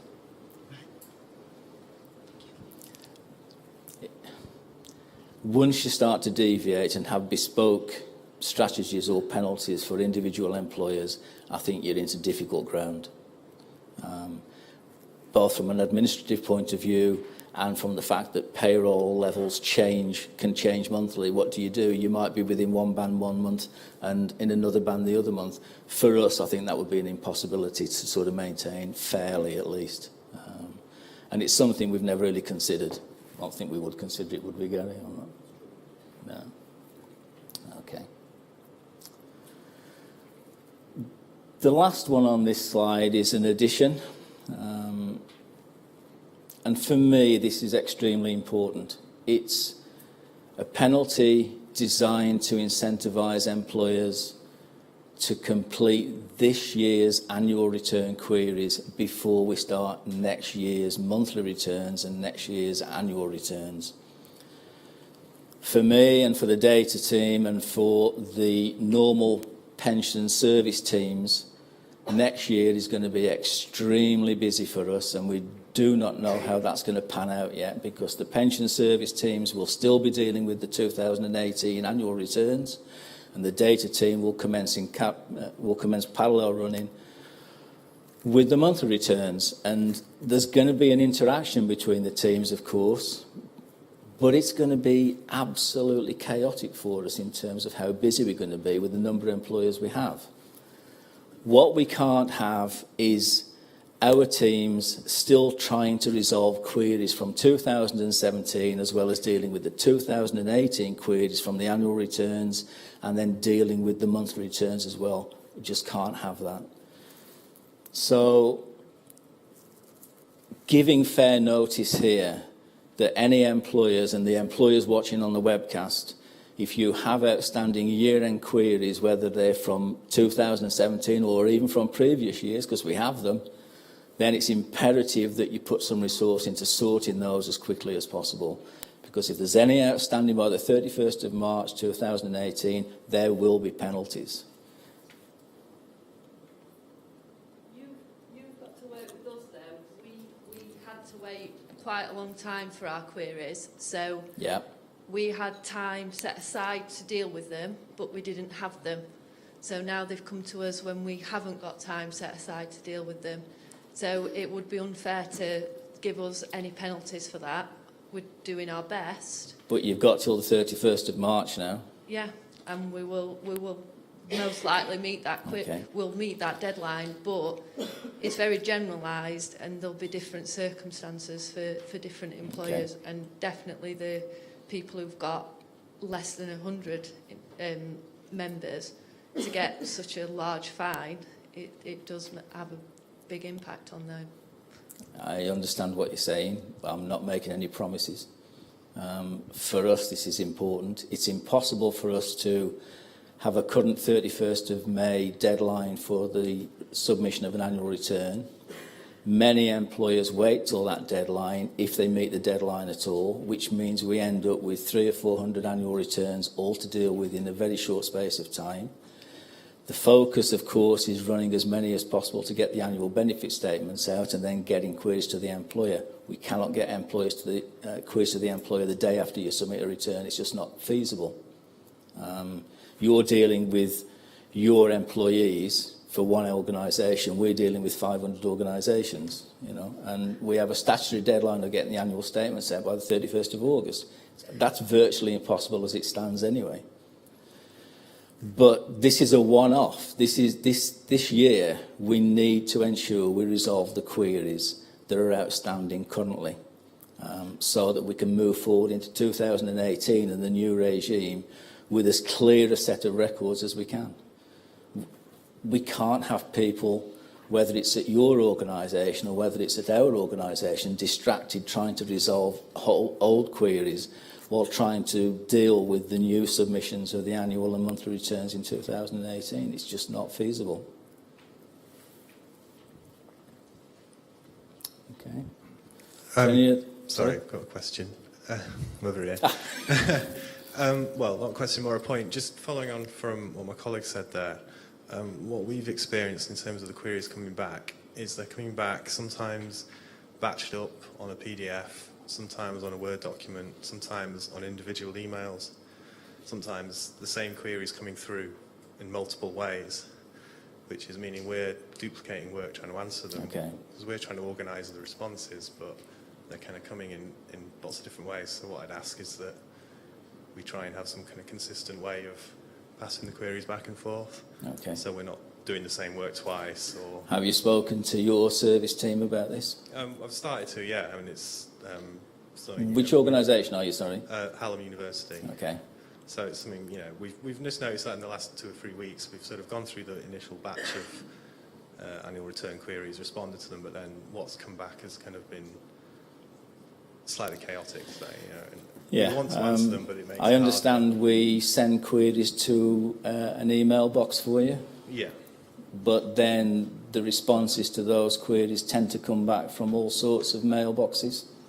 And sometimes the staff don't know whether to respond to the original mailbox or whether to respond to the individual. Yeah. And when you've dealt with a batch of queries, you can't always then store them up to wait until you've got another batch to deal with, because the timescales don't simply allow for that. So if we've sent a batch off and we get responses that need requerying, we have to requery them as they arise, not save them up to send a batch through that only delays things. Well, it's... But yes, but I accept, you know, perhaps there are ways and means we can do things better, and we need to speak to you about this, but that's the reason why we do it at the moment. Yeah, I think, like I say, I'm just trying to say we need to work together on this, because yeah, otherwise we of just course. end up chasing our tails and trying to have some consistency in how we're doing it. And I appreciate Under that. monthly returns, if things go according to plan and you can submit the information we want, then the year-end queries, as far as Pensions Authority is concerned, and issuing queries to employers, and especially at year-end, is going to be a thing of the past.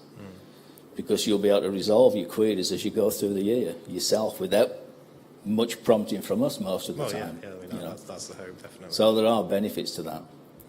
But this year we do need to get the existing outstanding queries resolved. Yeah, no, I appreciate that, and I want that to happen, but yeah, okay. I think we just need to work together to make of it course, as efficient as possible. I'm overrunning already. This is a change for the 2018 annual returns. Because of the impact of monthlies and because of the impact we've suffered this year on the annual benefit statements, we are bringing forward the submission for the annual returns to Friday, the 11th of May. Okay. I understand that's not welcome news. I rarely bring good news to this forum. 19th successive forum this for me, and I rarely have ever brought good news. The bad news bear, that's me. This is to give us at least a period of grace before the first monthly return kicks in. As I've said, the justification is the 2018 is the last annual return and the first monthly returns. We've got 500 employers. That's imperative we don't have any overlap. The consultation begins today. Draft document will be available by the end of the year, as I've promised. That will be on EPIC. 6 weeks to formally comment. So comments by the 12th of February, please. And to my consultation email address on the screen. The revised strategy should be in force before the end of the year. We're aiming for Monday the 19th of March, and there's a specific reason for that, and that is so that we have a live document, an effective document that's in force, enable us to impose the penalties that aren't currently within the current strategy, so to speak, for the resolution of the year-end returns from 2017. If we had an effective date of the 1st of April, we wouldn't be able to incentivise you through penalising you. Okay? If that makes sense. And that's me done. Thank you. Are there any questions? I guess there are, and I bet there's some comments behind the scenes, but have you got anything constructive for me today? Yes? The penalties seem a bit one-sided. Oh, yes, they are. Yeah, definitely. Can we get any back, or can we add any comments in about? We have certain service standards agreed with you. If you want to discuss whether we should be penalised, first of all, you'd need to look in the regulations, see whether you have the power to do that, because we have the power of the statutory regulations to do this, whereas you don't. So whether there's some voluntary arrangement you could come to with Gary's successor next year, I don't know. But best of luck with that one. Okay? Yes? At the moment, we've got no outstanding queries to my knowledge. Okay. However, I know the South Yorkshire Pensions have got a big backlog of work, and I don't know whether you've cleared that now or whether there might still be queries within that. And if there was queries within that, obviously they're late, but would you consider that before incurring fines? There's a difference. There's a difference in queries that arise from casework that might be in a backlog and queries that arise from the submission of the annual returns. They are a different animal altogether, and we're not looking to penalise anyone for queries that arise out of casework that we are processing that are nothing to do with the annual returns. Okay? Is there anything else? Thank you very much. I'll retire. Retire?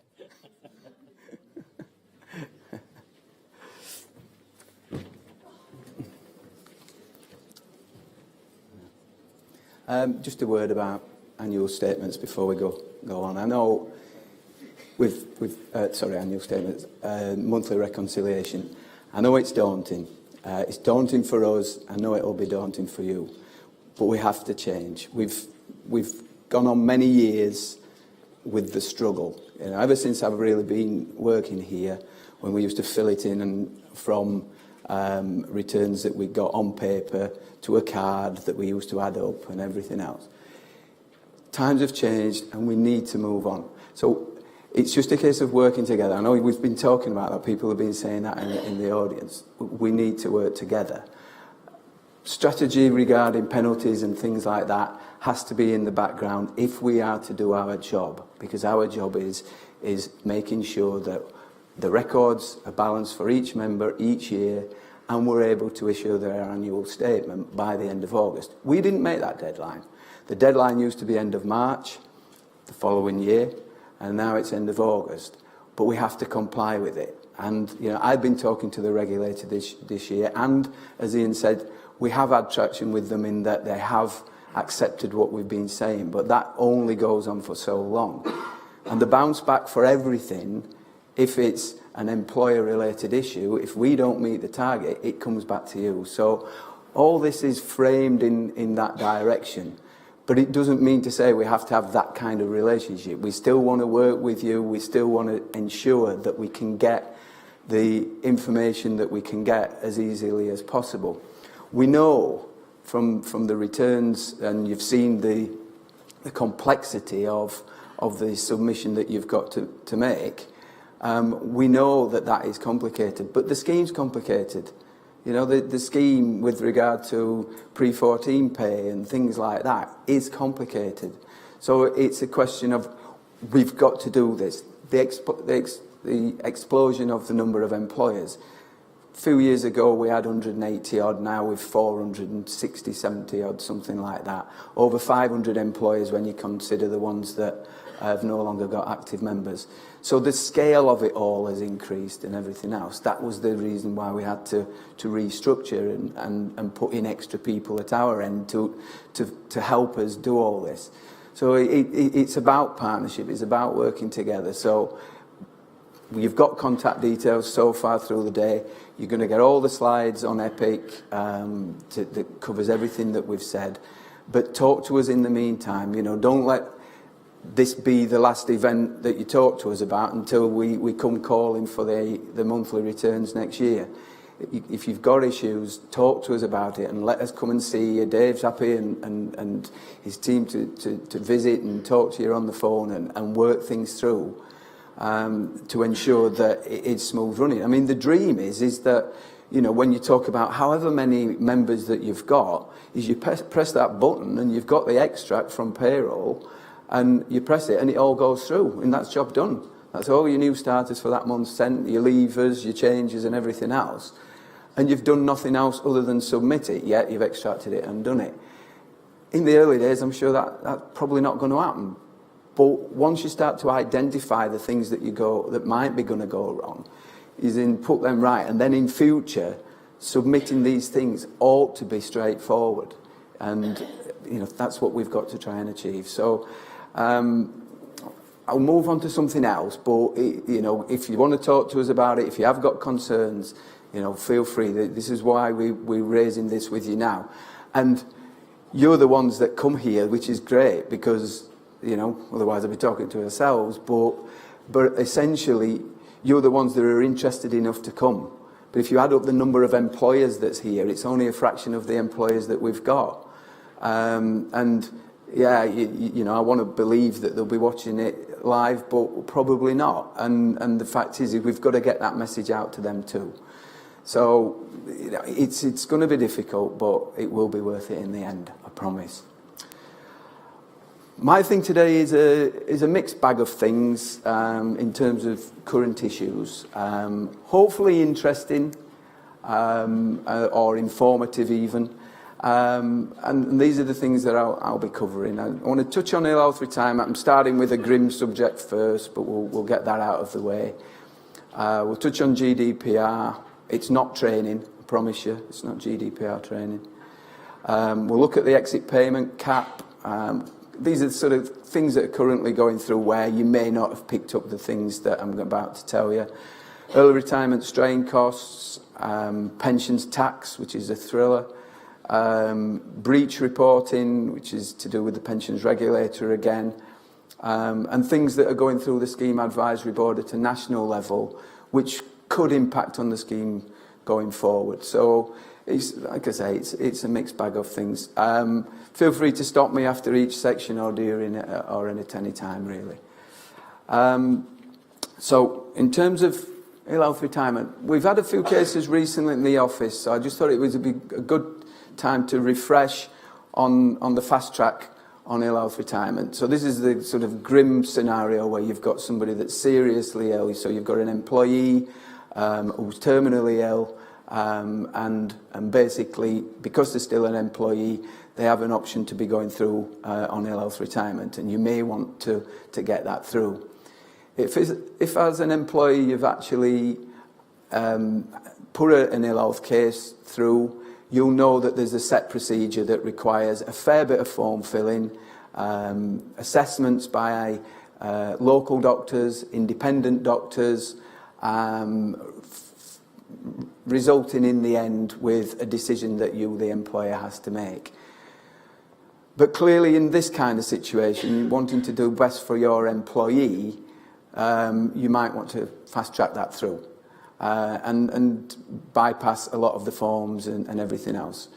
And we allow that, but it only has to be in proportionate cases. This is where it gets grim talking about this, but essentially it's cases where people have only got a few weeks prognosis to live. So they really are at death's door, and that in order to fulfil the form filling and everything else, we just wouldn't have time.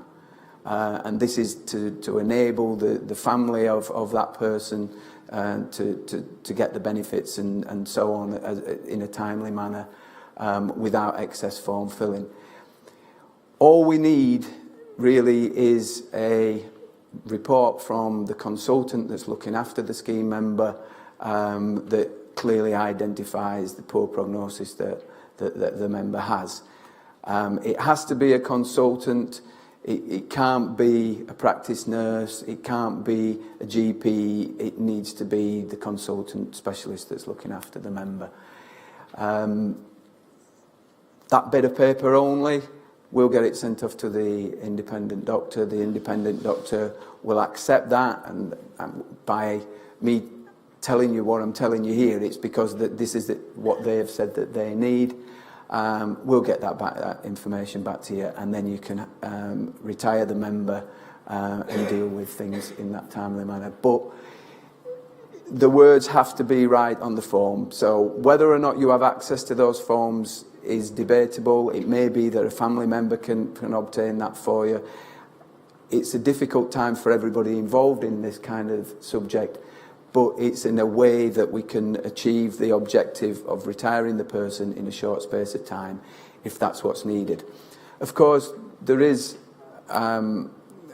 benefits either way, and sometimes we need to calculate that, where the family member might indicate that death in service is actually a better benefit for the family as a whole, so in terms of the actual finance. And if you need that, we can provide that information to you, and if that helps you make your decision as an employer, then so be it. So we're quite willing to be helpful in those areas, but we need to know about that if that's the case. Enough with the grim stuff. Just an update on the employer decision. We had a case recently with an employer who disagreed with the independent advice that they'd had from the doctor. And we questioned this because we looked at it, because the independent doctor had said, doesn't meet the criteria, can't receive benefits. The employer said, well, we want to pay benefits. So when we looked at it and looked at ombudsman determinations, and the way that the regulations are written, i.e. that it's an employer's decision, then as long as you've taken that independent advice, then you can actually do that. Now, you've got to have your reasons for it, and certainly what your reasons are might come back to haunt you in future cases if you've actually decided in that way. But the regulations are saying that this is an employer's decision. An employer has to have an independent report from an independent doctor. But once they've got it, as long as they can justify it and feel justified by their decision, then they can do that. I would say it's a rarity. I wouldn't encourage you to start just doing that willy-nilly. But I think it's worth, in a forum like this, mentioning it in that way, because I think that the the feeling is from employers that I speak to that actually the independent report you get is the done deal. Whatever that says will do. And I think it's important because appeals further down the line, should you get challenged by that, would say to you as the employer or the decision maker within that employer is, well, what did you consider? How did you arrive at your decision? If it's, well, it just said it on that certificate, then I don't think that's actually good enough. I think there has to be some thought. And that takes me into the point below there, which says it's okay to ask questions. And so if you get an independent report, that's your report. You're paying for it through the fund, because the way that we work it is that we pay the advisors, the independent medical advisors, and we just charge it back out at the valuation time. But you're actually paying for this report. So if there's something in there that you're not sure of or you want to challenge, then feel free. And you know, if it helps your decision-making process, then it strengthens your decision, and it helps you when you come, if that decision is challenged later down the line. And you'll know from times before when I've talked to you about ill health and appeals and things like that, 97, 98% of all appeals are about ill health retirement. So getting the decision process right, decisions are decisions whether they're right or wrong, but getting the process right is essential. So by questioning, it gives you that ability to learn more if what's being written isn't that clear.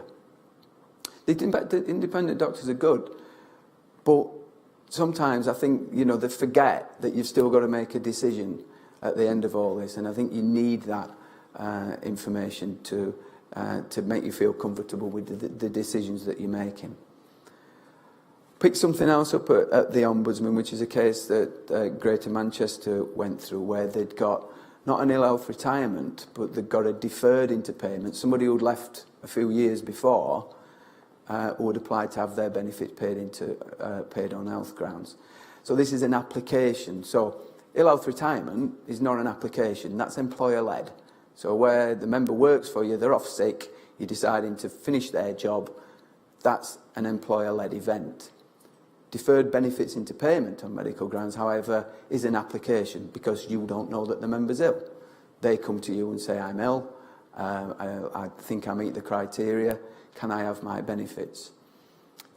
What Greater Manchester did, or Tameside did in this particular case, it's in the Greater Manchester Fund, is they went through the procedure, they got a certificate back saying the member met that criteria. They then said, how much does it cost?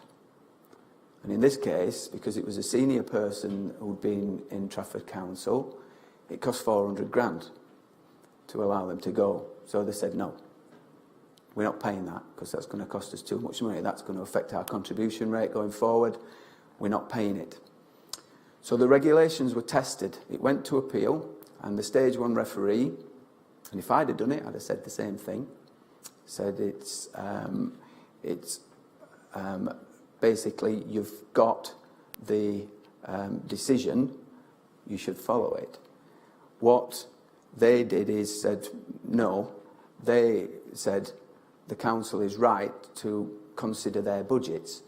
Their budgets are important to them, and on the scale of things, they shouldn't. They should be allowed to turn something down on the grounds of cost. So it went to stage two, and it went to the Ombudsman. The Ombudsman clarified the regulations in this particular case, which actually, when you read them, and it has surprised me too, is that it was written in a different way to what it is on ill health retirement, which is putting the decision on the employer. And as I've said, you've got to go and get a certificate from an independent doctor, but then it's up to you to decide. In this instance, it isn't. You have to comply with what the doctors said. So on deferred into payment, post-14 scheme only, so it makes it complicated. So it's where somebody has left you after the 1st of April 14 and then has come back subsequently to ask for benefits into payment. But in those cases, if the doctor says whatever they say, either no benefit or benefit, then you have to comply with it.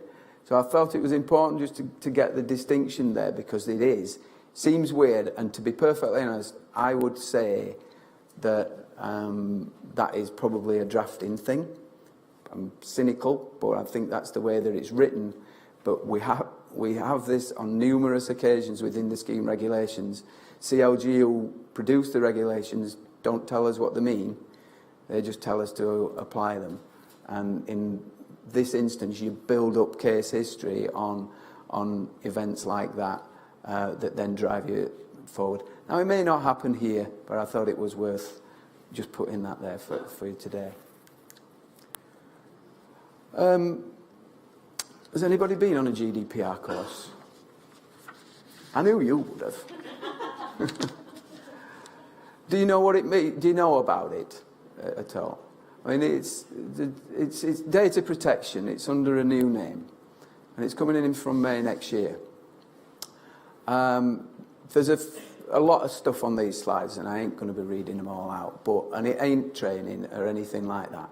But I wanted to make you aware, because it will impact you, because it impacts the whole country.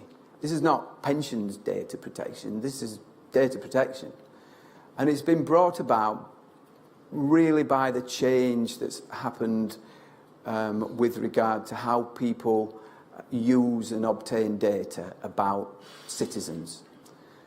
So there's a concept called privacy by design, which is all in it. And what that means is basically privacy by default. So the default position about anybody and anybody's data is privacy, or privacy, however you want to call it.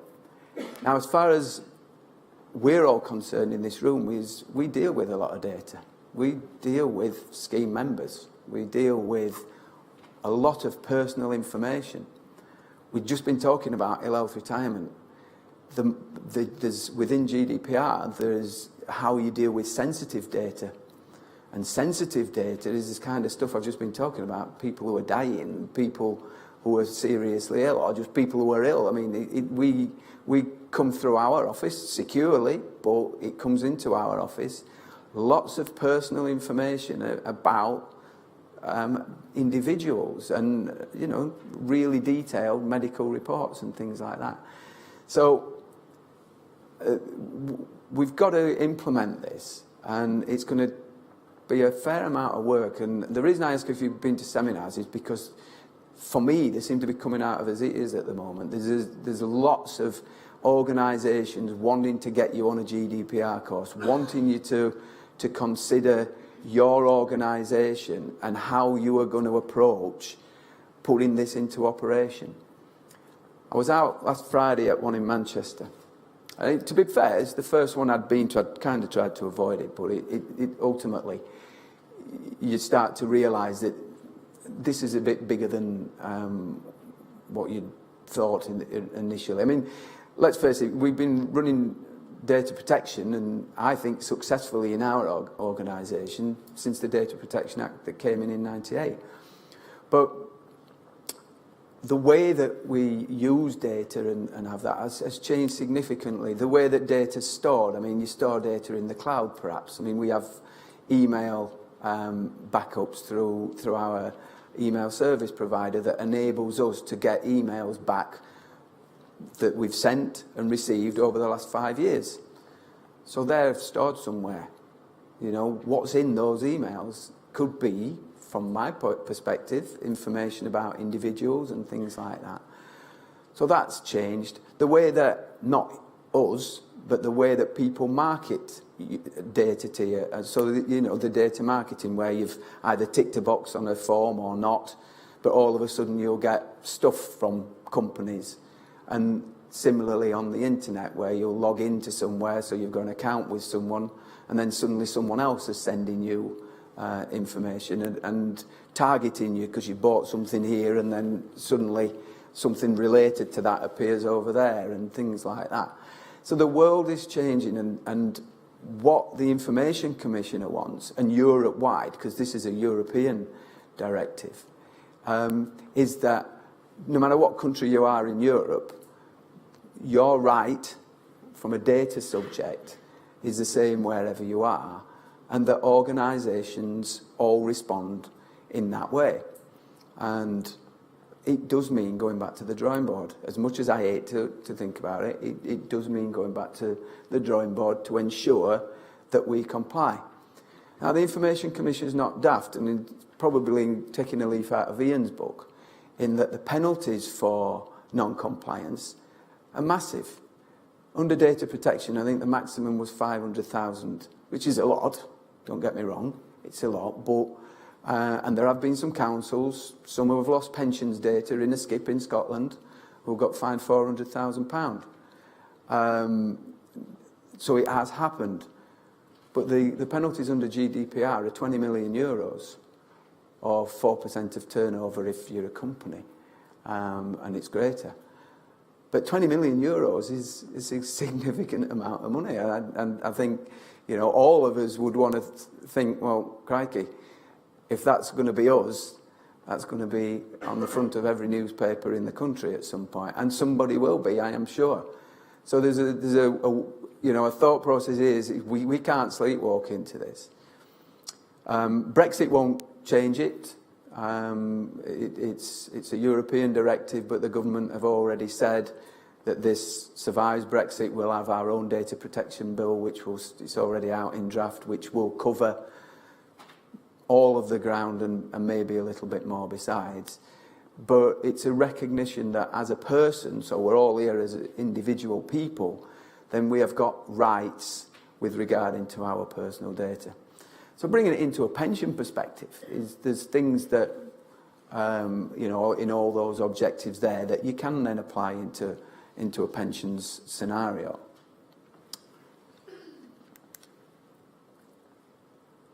I think we do pretty much of these principles. It's clearly we were going to do things lawfully. I mean, that doesn't mean that, you know, I mean, what we've got to make sure is that we don't work with providers who aren't going to act lawfully. So we might feel that we're whiter than white and we will process data in a lawful manner. But if we send it to Joe Blogg's printers, who just happens to have a mate who deals on the side at another pension company or a personal pension provider, and then we've sent all our scheme members to these printers, and then they send it out and they start getting bombarded with stuff from this other company, then that's our fault, because what we should be doing is making sure that the people that we deal with meet our requirements. So we've got to start looking at all our relationships. And you've got a relationship with us. You send us data, we send it you. So there's things that we have to do between us. Like I say, I'm not trying to train you. These are things you can read at your leisure later. But there's things, and this is where I get into an argument, you're supposed to keep things only for as long as necessary. Well, when it's pensions data, I think we should keep it forever. Because there is always, I mean, I get inquiries from people who left employment in the 1970s. They've just got to retirement age and they'll think, hey, I paid into a pension scheme. I wonder if I've got anything. Now, you know, 999 times out of 1,000, they haven't. But we've still got records, and I can say, no, you had a refund. You had £23.50p in 1974, and you had your refund. You've no benefits. If we've got all the records, I haven't got that, and then there's an element of doubt. So I'm firmly in the camp that we need to keep. Now, we might be able to win that argument. We've had some legal advice, not us personally, the LGPS, that starts to say, well, really what you've got to do is try and justify why you're doing it, and if you can justify why you're doing it, then that's reasonable. But for other sources, you know, I mean, in terms of income tax and you know, revenue stuff, you've got your 6 years and things like that you have to get rid of stuff. So and us as an organisation, we don't want to be keeping, say, personnel records of people who have left us years ago, because we don't need them. But we need to make sure that we look at everything that we've got and say, right, is there a time limit on this? And if there is, when it's hit that time limit, get rid of it. So what we're doing at the moment is we're trying to understand what our responsibilities are. We ain't there yet at all. We're at the beginning, at the forefront. I'll show you what we've done in a second of the types of things that we've done so far. But if it's helpful to you, have a look at what we're doing and see if that does apply to you in your own organisations. We're looking at the data retentions, as it says on there, and how it fits into reporting, because all of this is, you can't do it in isolation. So you've got to have a governance, you've got to get it into risk management profiles, you've got to talk to your, in our case, the elected members about it to get them on board and to make sure that the local pension board and so on are aware of what we're doing and that we are treating data seriously and are compliant. What we're doing is, well, we're doing a lot of training. There's things on the web that you can do and there's places you can visit and so on. And we are receiving things from LGPS nationally, which is helpful. Our IT people, it's a big IT responsibility, have undergone training last week, sat their exam yesterday. I don't know if they passed or not because I wasn't in the office, but hopefully they did. And then we become certified, and that's helpful because it means that we can display that and reassure people that we are GDPR certified. We've bought already a new secure email. I know we've had trouble with our secure email, particularly on queries and things like that. Egress that we use, and I don't know whether anybody uses Egress already, but it's much more intuitive and easier to use and corrects all the kind of faults that we had in our previous secure email, but it's going to be the norm, sending stuff and receiving stuff securely. We have to have a data protection officer. Well, we don't need one ourselves on our own because we couldn't fulfil that post, and apparently it can't be existing staff. Well, it can be existing staff, but it can't be people who are already involved in the management and looking after data. So we're talking with BMBC to buy in services there, and that will fulfil getting an independent expert in to help us, and at a lower cost as well because we'll not be a full-time post. We've tidied up the network, so we started to, it's amazing what you find, but there's all sorts of places that people can put data. So it's about making sure data is only in the places you want, because if you do get a data breach, if you've got a cyber breach and you've got data that's not in places where you can encrypt it and make sure it's not available, then it's open to attack. And we don't know. And you could be saying, well, nobody's going to go into South Yorkshire pensions, but we have a lot of data and we have a lot of sensitive data too. So there's no reason to suggest why we wouldn't be targeted, just like we've heard in the news in recent months. We're looking at data loss prevention software, which encrypts everything where data is at rest. I don't really know the technicalities about that, but that's being evaluated at the moment. And all our staff will receive training. Not yet. We need to get through a lot more before that, but before May, we will be putting a lot of training in to our staff. So that's what we're up to at the moment, but you know, we're scratching the surface and getting data flows and working out who we share data with and making sure that they're compliant and we're testing all that out is part of the work. And like I say right at the beginning of this is not just us. This is the whole country. And somebody asked in the session I was in on Friday, is the Information Commissioner likely to have like a transitional period? And the answer was no. We're in the transitional period.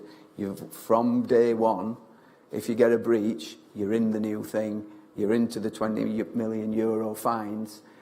And to be fair, the Commissioner has said that they will be proportionate, but if it's a big breach, there's big fines. So I thought it was worth mentioning, because if you've not been aware of it, then you certainly will be in the near future. thought this might have gone away. We were hoping it had. I mean, the Brexit had really scuppered a lot of the regulations that we would have been due. So the scheme has remained largely unchanged for quite a while now, which is nice in one sense, because it's a period which we haven't had for a number of years. But this was on the books before, and it was due out if it had come to time, on time last October. And this is where scheme members will have a cap on the benefits that they would be able to receive if they are made redundant or leave under an early retirement scheme.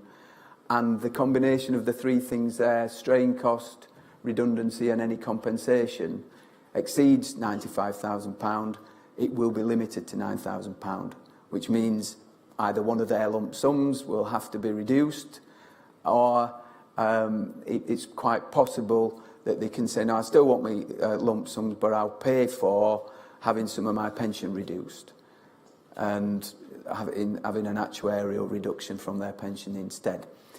We don't know how it's going to work, and the reason I'm mentioning it here is that it's coming back. So it's looking, COG are typically enigmatic, so it's either before or after Christmas. That's about the best you get from them. But it's coming, and it's likely to be in a draft form, either similar or different to what we had before. We don't know. But the point here is that if you've got early retirement schemes and you're wanting to get people out the door before this bites, then here's the warning that it's coming. Don't know what the implementation date is. Don't know the difficulties that may ensue with regard to what the legislation is going to say, because we haven't got it. But really, just to alert you that this is coming back round. As soon as we hear anything, it will be out on Epic for you. And we'll try and critique what the regulations are about. But for now, just be aware. Whilst talking about strain costs, this is out already, but I thought I'd mention it here in case you hadn't picked up on that. The employer strain cost, i.e. the cost to the employer of making somebody redundant or under an early retirement scheme, is increasing. It's an average 5% uplift. So these are factors that we get from the pension fund actuary, who has looked at the scenarios we are in at the moment and said, because of everything that's going on, they need to be changed and they need to be increased. I fell foul of this when I got the similar message a few years ago, in that in my rush to look after the fund, I got them put out there straight away. And that caused quite a bit of mayhem for cases that were already going through, that we'd already quoted for. And I wasn't going to make that same mistake again. So what we've said is, even though it's due now, we're not going to actually put it in until April 18. So that gives you a chance either to get people through anyway, but also that where we've given you quotes, that those quotes are actually not going to change where the retirement date is before the 1st of April. If it's 1st of April, if it's after 1st of April, then of course it will be on the new rates. Lots of funds, colleagues who do the same job as me, haven't increased theirs since 2014, and they're looking at substantial increases, 20-30% or something like that, as a result of that. Because we put the increase in when we got told in 2014, then okay, you're paying for it, but you're not having as big increase this time.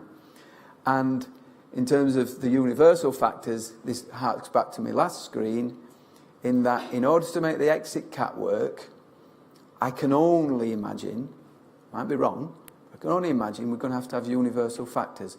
At the moment, they're scheme actuary specific. So there's a number of actuarial firms, typically 4 firms, and they have their own way of doing things. So if we changed actuaries tomorrow, we'd have a different calculation. And that's just the way that it's been. It's bespoke to them. They don't talk to each other about it, and they just come up with the figures themselves. Seems a little bit strange. But if you're starting to impact members' benefits by capping their benefits and then giving them reductions on account of the strain cost calculation, really wouldn't be fair to say have somebody in South Yorkshire being X, but an exact same copy member in West Yorkshire being Y. because it's the same calculation or it's the same event. So that's why I think that universal factors will come along. And of course, if they are, I've no clue what they'll be. So I'm not sure how that's all going to pan out. Maybe that the government actually gets involved, which do supply us with national type tables and statistics anyway. But at this moment, I don't know. So it's just a warning to you, really, just to say that universal factors may be on the horizon. But be aware of the strain cost change. Pension tax, as I say, is a thriller. I mean, we talk about the scheme being complicated, but this is to the extreme. It doesn't affect everybody, but when it does bite, it is very, very complicated and also very dangerous for us because we're pensions experts or we're pensions professionals, but we're not tax professionals, and we're also not allowed to give advice to scheme members and things like that. When pension tax bites, there are things that members can do to reduce the tax, to avoid the tax, perhaps. But clearly that's not for us to answer. And we were getting into a position where we were, and much as really my desire to be as helpful as possible to scheme members. You know, I don't like to say no to scheme members who are wanting information from us. But we were getting into territory with, in the main, very senior people where we were helping them, but by helping them, they were making decisions that may, if they turn out to be wrong, come back to bite us. And I picked this up in national meetings that we're having where up and down the country people were doing different things. And so what we came to in the end, or what I eventually decided to do, is to sort of outsource that element of it. So when we were talking about pensions tax, I got the scheme actuary in to do some sessions and do some seminars for high earners about the responsibilities that they have and about the requirements that they have in order to pay the right amount of tax when tax becomes due. And that worked quite well, and that's going to be an annual event now, paid for by the fund. So we circulated it, and you as employers may have had some of your staff attend, and hopefully they found it useful. But it's something that you can do as an employer if you want on your own. So you can commission the actuary to come in and sit and talk to your high earners or interested employees, or you as payroll and HR people, because it could be that you want that knowledge. But, you know, that is something that you can sponsor yourself. We will run it once a year, and you are welcome to attend when it comes. But what we felt we're going to want to do from next year, we talked about the annual statement target and year-end returns and monthly returns and so on, and the deadlines around those. And in relation to high earners, the bit that we had to do at the end for them, which we don't have to do for most employees, was coming right at the end, so very close to the deadline that they needed to submit their annual tax return and pay any tax. So as a result of that, what I want to do is to get from you, and we'll send you a template, is get your high earners information in April. You still do the returns and everything else, because it's going to be slightly different information that we're asking for. And it depends on the size of organisation that you are as to how many people will be on this list and that, but we will target the list. But if we can get it in April, then we can start to work on that side of it, the tax side of it, to be able to direct the high earners then in the right direction much, much sooner. So that's going to come this year from April, or next year from April. The other thing is that we had strong indications that the Chancellor in the last budget was going to reduce the annual allowance further, and also the tapered annual allowance. Now, they didn't. And that was great news. So we were sort of on tenterhooks thinking, because that's going to draw, if you start messing with these figures, at the moment, annual allowance is 40,000 and lifetime allowance is $1 million. From April, the lifetime allowance goes up slightly because it's now back to be index linked again, so it goes up by 3%. But there's an indication that the annual allowance in future budgets might come down. And if it does, you're going to draw a whole extra set of people into pensions taxation. So just be aware of that. They talk about it, and they talk about sort of tax relief on contributions as a way of raising revenue in government as well, and changing the tax relief for high earners and things like that.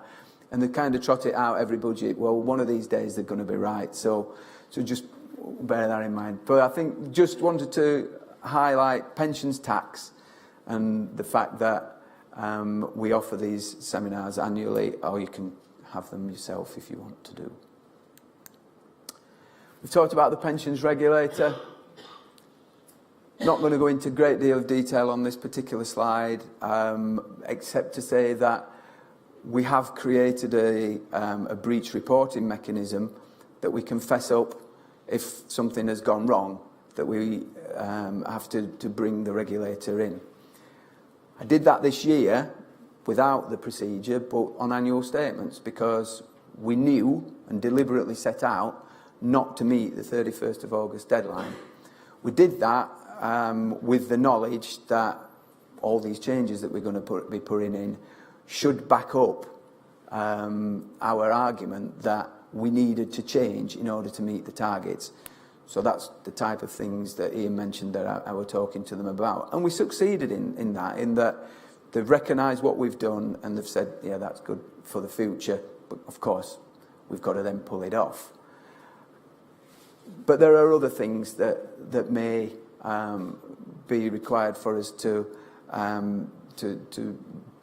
announce that we've breached, and we need a procedure around that. So we created something in the office. We still got to finalise it, but what that will mean is that occasionally that could be something that you've done.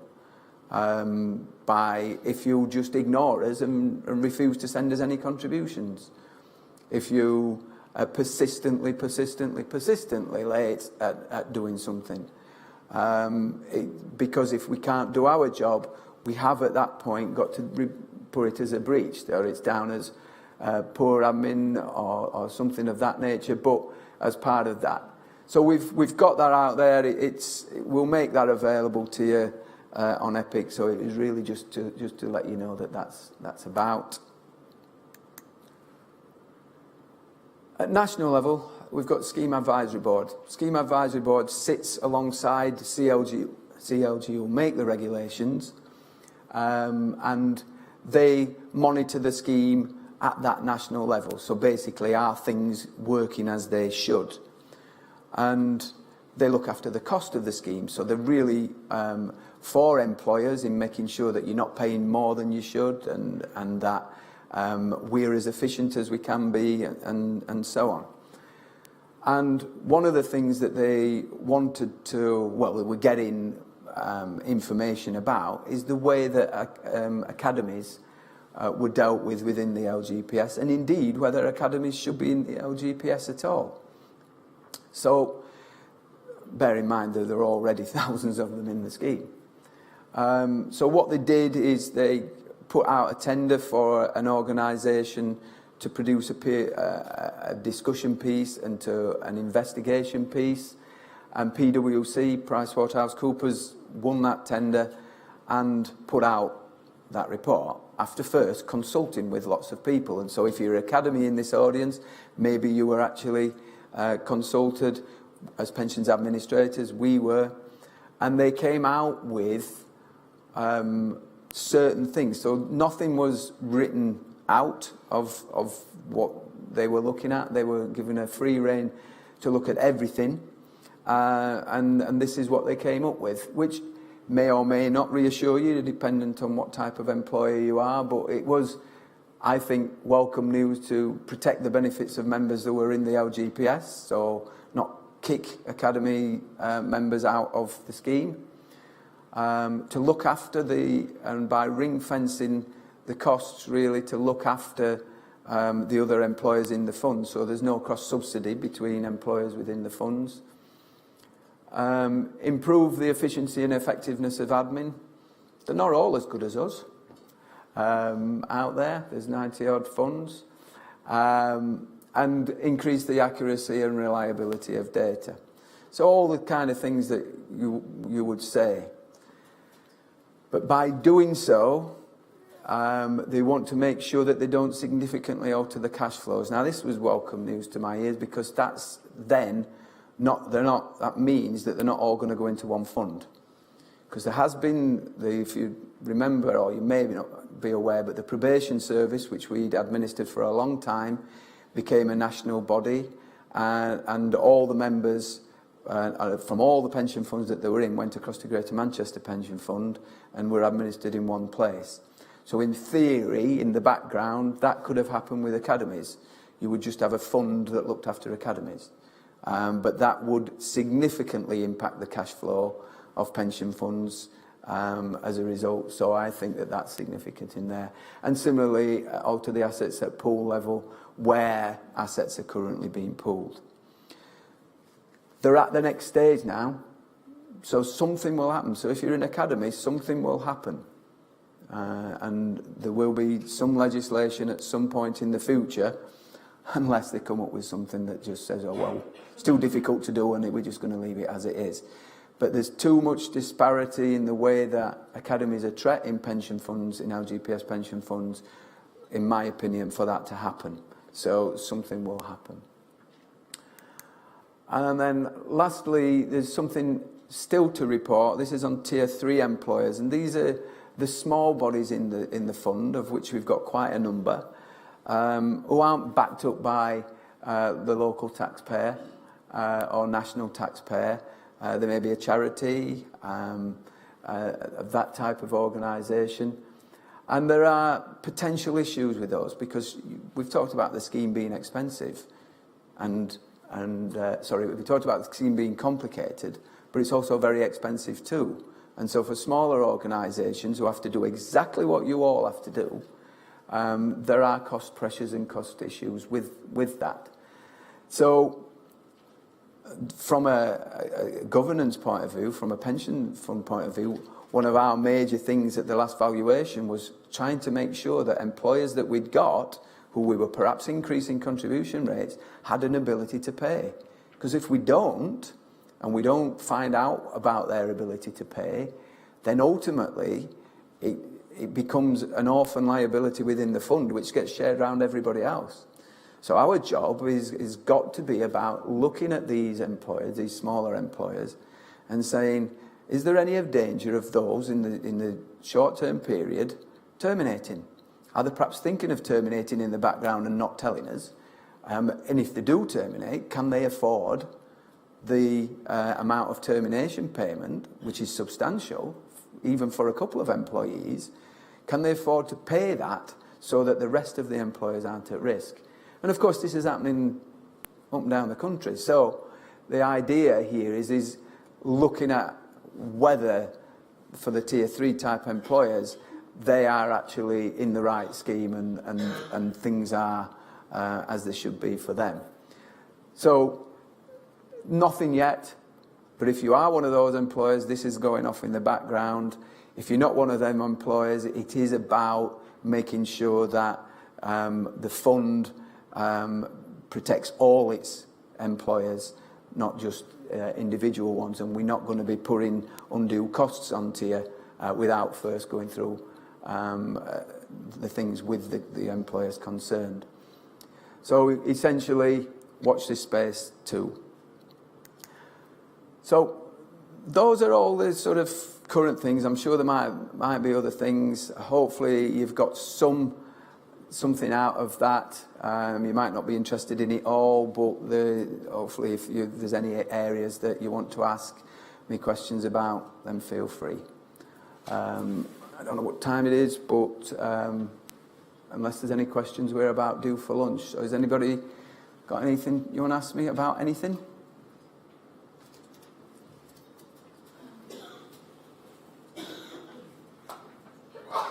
Debbie Clark, Capital HR. Gary, have any employers turned down current employees with ill health retirement? I'm aware of an academy that was wincing at a cost that was coming their way. Not on cost, certainly not. There's a few employers have tried to give lower tiers of benefits, so you're aware that there's a tiered system in place, but not on cost. And certainly, as stage 2 adjudicator, I wouldn't entertain an employer who goes down that route. That would get turned down straight away.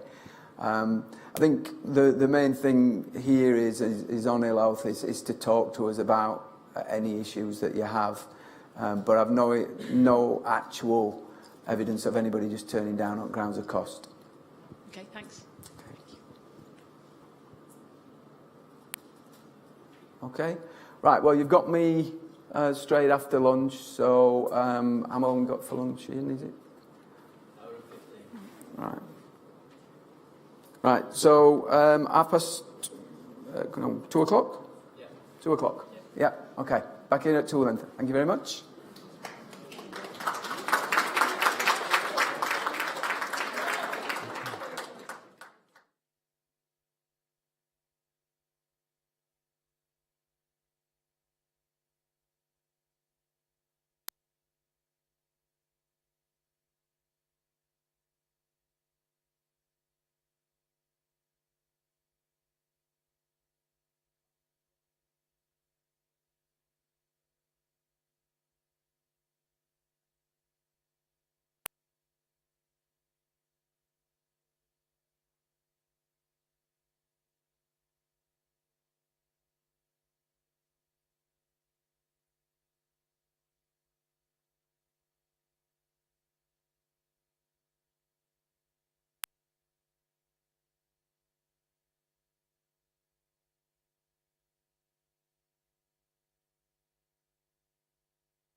We're ready to go? Thank you, everyone. Thank you. Thank you very much. Hope you enjoyed your lunch. Hope you stay awake for the rest of it. Not as planned. We had Steve Barrett going to do this. Our interim fund director was going to do this in relation to pooling. I don't think I can talk for long enough on pooling. So I've added a little bit in as an actuarial fund update, which in retrospect probably was a good idea anyway to do it. So I'm going to talk a bit about this and then a little bit about pooling as well. If you ask me any difficult questions, I might not know the answers, so bear with me. But in relation to the funding update, you'll be aware last year we had the actuary, and we were just on the cusp of putting to bed the 2016 valuation. So the valuation, not as much as the assets had gone up, and we were actually in surplus. So the fund has a funding surplus of £184 million as at the 20th of November. Since the valuation, actually, now we've signed up for a new thing, and I get an update every Monday on what the fund's doing. It doesn't change very often, but that's why I'm able to say on the 20th of November. So that's exciting, isn't it? Yeah, woohoo, we're in surplus. But, and there's always a but. Of course, that's at a point in time. The whole point about funding is it's over a long period. The whole point about doing an actuarial valuation is to take segments of time to work out how much money is needed in the fund during that period to pay the liabilities that we know we've got for now and in the future. So it's always a guessing game as to how much money we're going to need, and that's why you can't start off at day one and say, right, this is what we're going to need, and then just stick to that plan. That's why you have a 3-yearly plan that just goes through the valuation process, looking at what is needed at that period. So as we're speaking today, something could happen and this could drop like a stone. It could change. So there is, as I've saying in there, there's no actual impact on the current funding plan. So we're not going to say, well, don't pay us any deficit this month now because we're in surplus. We don't need it, thank you very much. So we're not going to say that. What we're going to say is that where you are at 31st of March 19 is important. And that is the next valuation date. So that's 3 years from 31st of March 16. And it's at that point when the assessment takes place is, right, this is our segment, this is the end of the valuation period. What is going to be needed based upon current conditions for that? We do know that the cost of future pension is likely to get more expensive because most employers have taken a low short-term pay restraint based upon the fact that we knew at the time that the public sector wages cap is in place and that we weren't going to get increases more than 1%. If that's lifted, as it has been done in other public sector areas, then that will have an impact on those employers. So things in one side look good, but on the other side may become more expensive, depending. And of course, as I've just said, pension fund is a long-term game. We work in 90 years out to try and assess what people who are in the scheme today are going to do when they retire, how long they're going to be on pension, how much pension they're going to draw, how much inflation is going to be, how much their pay rises are going to be, etc., etc. So there's lots of things that feed into that process. And as I've said, anything can happen, and a rebalancing just on simple economics, there's booms and slumps, and whilst equity performance is really good at the moment and share prices are high, there's usually a rebalancing to come, which will mean that at some point there will be a drop. So why am I telling you all this? Well, there is something, there's elements within our portfolios that it doesn't work in, but the intention is to be able to stick some money into policies, I think around 50 million, but don't quote me, into some policies that will actually protect against a downturn. And the reason I'm telling you all this is that it will then be able to have some positive effect on the deficit at the next valuation, regardless of what position we're in. Now, if we're in a really rubbish position, you might still be asked to pay more, but you'd not be asked to pay as much more as we would if we hadn't have done this. If we're still in a good position, and this position here is still here, and that is the fund as it is, it won't wipe off the deficit again, because the next 3 years you might still fall into that kind of problems. But what it would mean is that we may then start to be able to reduce the contributions that you're paying if you're in deficit. So it's a good news story with caveats. So don't, I hesitate when even mentioning that we're in surplus, so you don't run away with the idea that, oh, well, that's it, we won't pay any extra money from the next valuation. But the measures that we're putting here, it has to go through, finalised through the authority to sign off on the expenditure and the fine-tuning of it. And to be quite honest, I'm trying not to understand it because it's really very complicated. But the idea is a simple protection against the downturns in the market. So I think it's a good thing that we're able to be doing, and hopefully in a few years' time, when you're having your valuation results, you will be able to look back and think, well, that at least had some impact upon what we do to pay now. So that's it. Has anybody got any questions about that? I don't know much more, but I can try or take it away if you've got any questions. Okay. That's the good news. No, this is not bad news either, really. I think the idea behind this session was really to... Oh, sorry. An extra slide.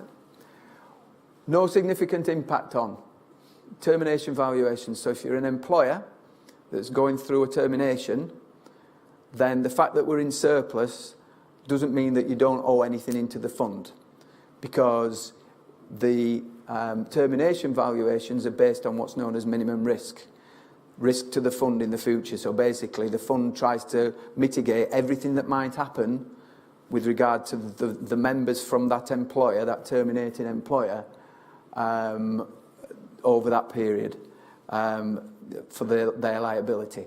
So if you're exiting and you've got a £10 million liability on termination, the fact that the fund's in the position is you'll still have a £10 million liability, or you might have a 9 point something million.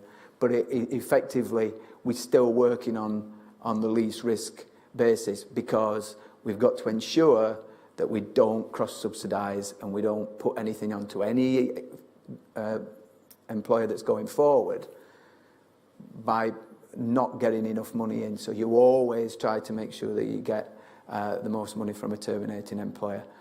And for all those that end up having to have responsibility for your accounting disclosures, and again, you're not going to suddenly see an extra nice figure on your balance sheet. It's still going to be similar to what they are now. It might be improved slightly. There are improvements in that area. But the things that drive the accounting valuations aren't changing. It's the equities that are changing in value. It's not the bonds and things that the accounting valuations are based upon. So again, you'll have this odd situation where you've got a pension fund position, the valuation, and you've got an accounting disclosure that is completely different. But that's just unfortunately the nature of the game in relation to accounting. So it has the impact on the contributions you pay if the insurance works, but on very little else besides. Okay, so on to pooling. You'll probably be aware, or hopefully you'll be aware, that the government a few years ago now said to as there needs to be more efficiencies in the investment of the pension fund. In that, because they were and the like weren't cost effective, and therefore the funds weren't performing as well as they could, and therefore the employers were having to prop those funds up and pay more in. So if you were an employer in one of those funds, then clearly that's not good news for you. Primarily in local government pension schemes, the funding is done by external managers. So it's done by city traders and the like, who who come in and are assigned mandates to invest on behalf of the pension funds. South Yorkshire Pensions Authority was internally managed, is internally managed, and we have our own staff who do that investment. So we're already cheaper. We pay salaries, and they are the local government salaries, and so therefore they aren't the sort of salaries that you would see in the financial institutions.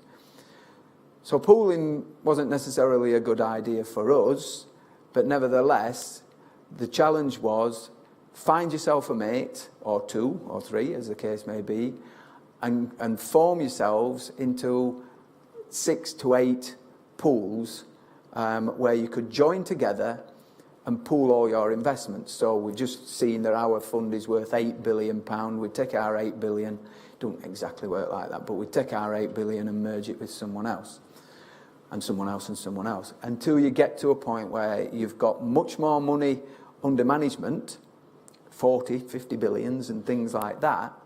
And then when you've got to that level, in theory, you've got much more power and ability to drive the costs down from your external managers, because you've got much more funds than under management. It's basically pulling all the smaller funds up by the bootstraps, because it's essentially targeted at their inefficiencies rather than the Met funds, like we are the size of us, who already had that power and we were internally managed. And there's only sort of us and a few others do internal management as well. But that, nevertheless, that's what George Osborne wanted. That's what actually got put through. There was a quite deal of mistrust in what the government were trying to do with regard to our GPS, because having all that money, and there were all this talk about needing money for government infrastructure and the things like that, is the real threat that might somehow have government having more control of our funds, which is not for that. If we want to invest in infrastructure, absolutely fine. But what it's intended for is to pay our benefits and our scheme members' benefits. So essentially, there was a certain amount of mistrust. That's not come to fruition yet. But of course, we're not pooling yet, and we've not got to the next stage. So we don't know. But at this stage, with no option, the regulations were changed, and away we go. I have this habit of just rambling on. I apologise, and then I've said half of what is on the screens anyway. But so this is really about what I've just been talking about. And the thing is it applies to fund investments and not administration. So us in pensions administration are not affected by this at all. The things I'll tell you about the new company and so on do affect people that work for us, but not in the pensions admin side. So the work that we do is not joining together. Administration remains separate in all the 89 funds. But of course, if pooling is a success, then it's not a stretch to think, well, if we can save money there, well, we might be able to save money on administration. I mean, teachers is administrated centrally, so is the National Health Service, and so on. I'd like to stand here and say, well, local should remain local, and of course I would say that, but I think that we do provide a better service because we're in South Yorkshire, not because we're somewhere else in the country. But nevertheless, we've seen before that arguments in things like that don't always succeed, even if they are correct. But at the moment, it's purely an investment thing. The pools that got created, we ended up with 8. You can see there. BCPP, if you don't know, stands for Border to Coast Pensions. And we have joined with a lot of people north of us, but then some randoms in the middle and down south too, as far as Surrey. But the way in which people courted each other in this basis, because it was a time when, I mean, this has been going on for a few years, bear in mind, when everybody were challenged to do this. You had to find somebody to throw your lot in with. We pension fund are internally managed and have got a certain philosophy. And we certainly wanted to remain internally managed. So we were looking for people that wanted that. Hence, we did pick up people further south and so on. So it wasn't a geographical exercise. It was about like-mindedness. It was about wanting the same ideals and the same way of operating in terms of responsible investment and the like. I mean, this is all out of my territory, but it's the type of things that we have to get involved with in terms of investing in the right kind of stuff and things like that. But as you can see, a lot did do it geographically. Wales made sense because it's Wales, so they were all Welsh together, and that made sense. You've got Brunei, I think, which is, you know, the bottom part of the country, and so on. So you can see a fair amount of geography going on. But in terms of the map, we're the one that's probably spread out the most. The other thing is the northern one, which is started out life as Northern Powerhouse, which I think they like that name until it realised it weren't having any impact on anything. But there's only the three, but they are three big ones. So it's Merseyside, Greater Manchester, and West Yorkshire. To some extent, we could have been aligned to them, but the like-mindedness wasn't there. So essentially, that's why we weren't. So that's how it sets, and that's what's going forward. Now, in all of these areas now, they're setting up companies. So they're setting up proper companies that will then have to be responsible under the Financial Conduct Authority to meet all the requirements that you have to do to be able to invest money and be able to protect the money that's being invested and so on. And so BCPP is ours. So yeah, great aims, and from a South Yorkshire Pensions Authority point of view, it will be some time before we make any savings, because our staff will be transferred to the new company, and the new company will probably cost more than if we'd have stayed as we were. So unfortunately, and we can't win this argument, we're not on a winner to start with. The hope is, though, of course, that the company does really well and that over time we will gain benefits from being in BCPP. But we made the points in all our responses to government. We've done that to death. It's the LGPS that's important, not South Yorkshire in this. So we'll see to that. Now, in terms of the responsibilities, we just don't give them the money and let them do what they want with it. So essentially, our asset allocation and our choice of what we invest in is still ours. So the fund still has to retain that responsibility, and all the funds have that responsibility. The difference being, the funds who were externally managed, it's no real difference to them. They've always been doing that.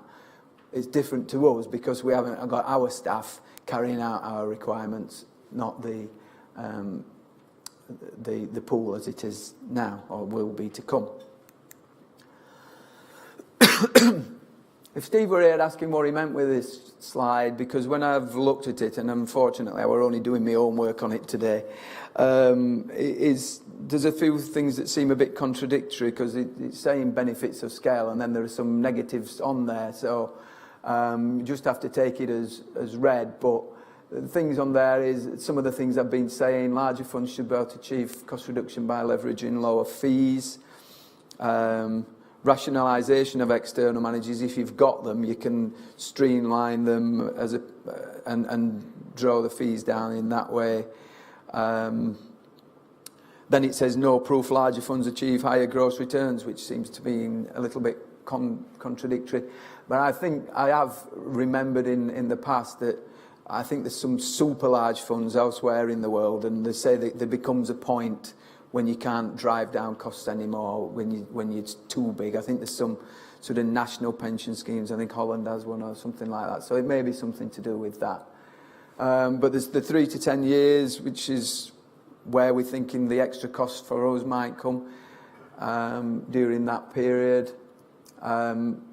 Where you are externally managed, you've got that scope to become internally managed. So we know, because the like-mindedness has said, that people wanted to join us because of our investment performance. And bear in mind, this fund, investment-wise, has been in the top quartile for the last 10 years of all the pension funds. So it works and it's good. So people wanted to join from that particular reason. So it gives them the exposure to have some of their investments then internally managed, because there'll be our staff who are going to work for the new company that will actually be doing that. So they're getting extra benefit as a result of that, although the salaries might be a little bit bigger in the new company. And I don't know what that last one means. So I'm being honest. We've nearly done, so.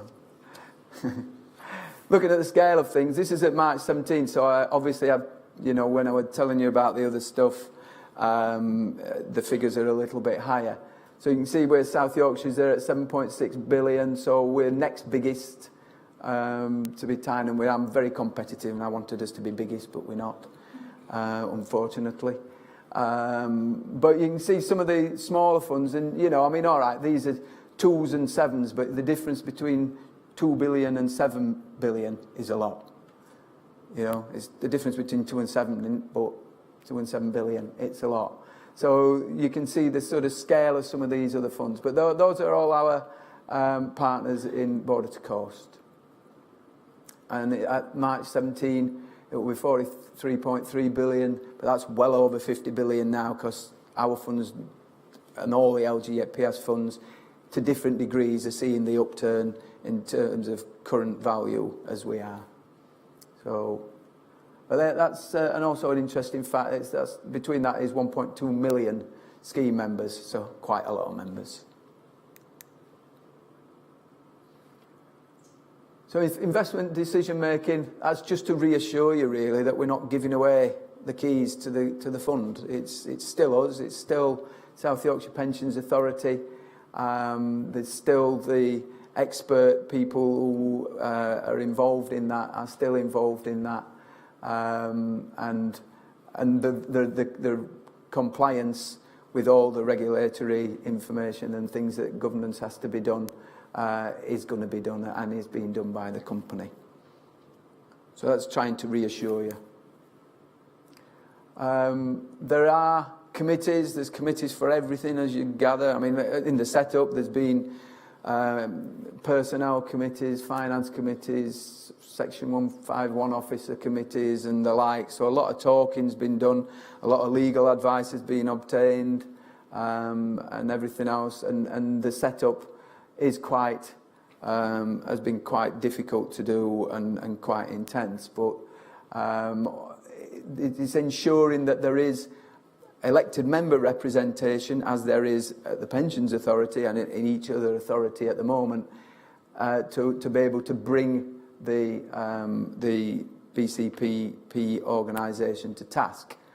Although we differ in size, as you saw in terms of the fund values, it's one member, one vote. So all the members of BCPP have a single vote. It's not voted under assets under allocation. So basically, it's a committee as they are, as you would normally expect it as a council committee to be. It's supported by officer groups, as other council committees are anyway. So no real difference there.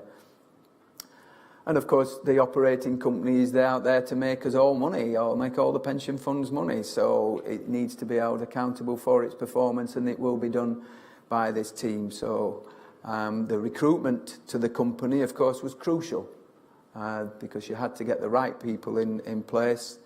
Of course, we don't know if they're the right people yet, but the intention is to get the right people in place to make sure that the company does what we expect of it.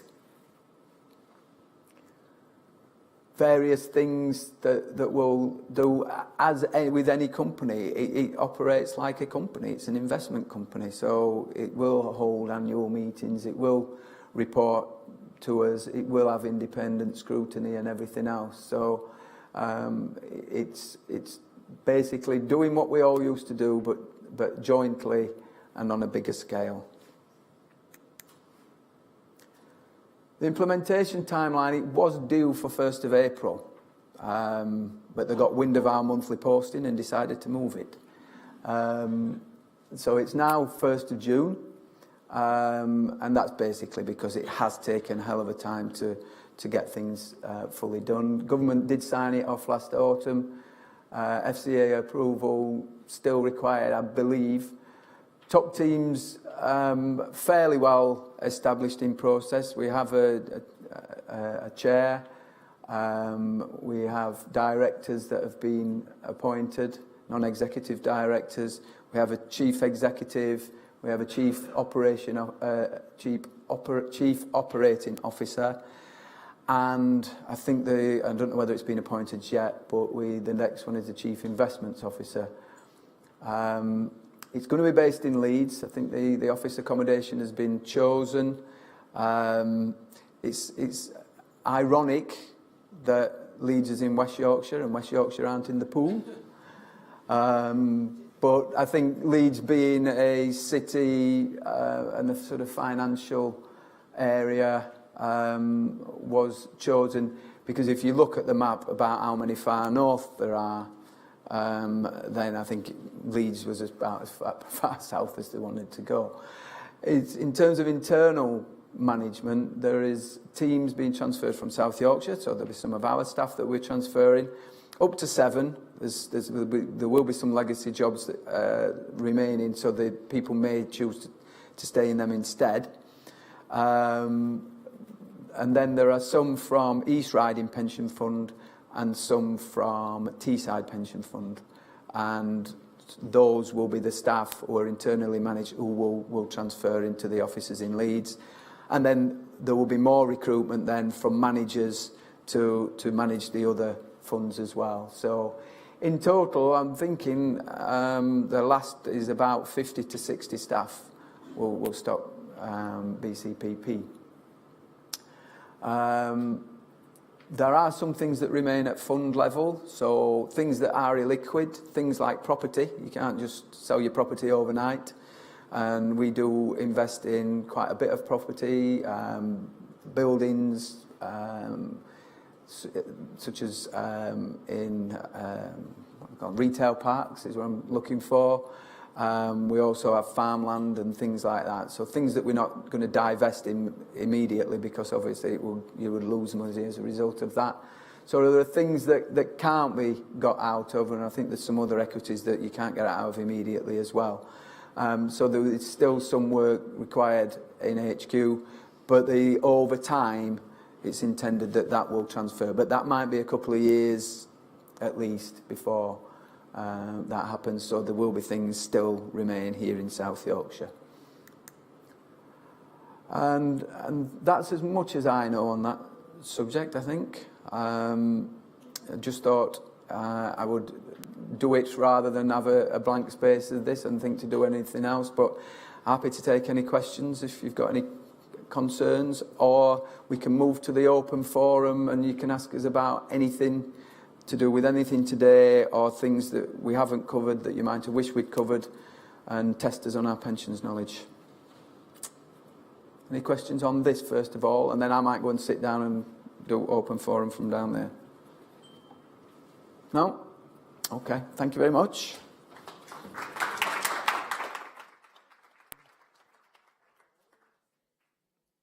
Right, I'm over here now. So have we got any general questions for us then, please?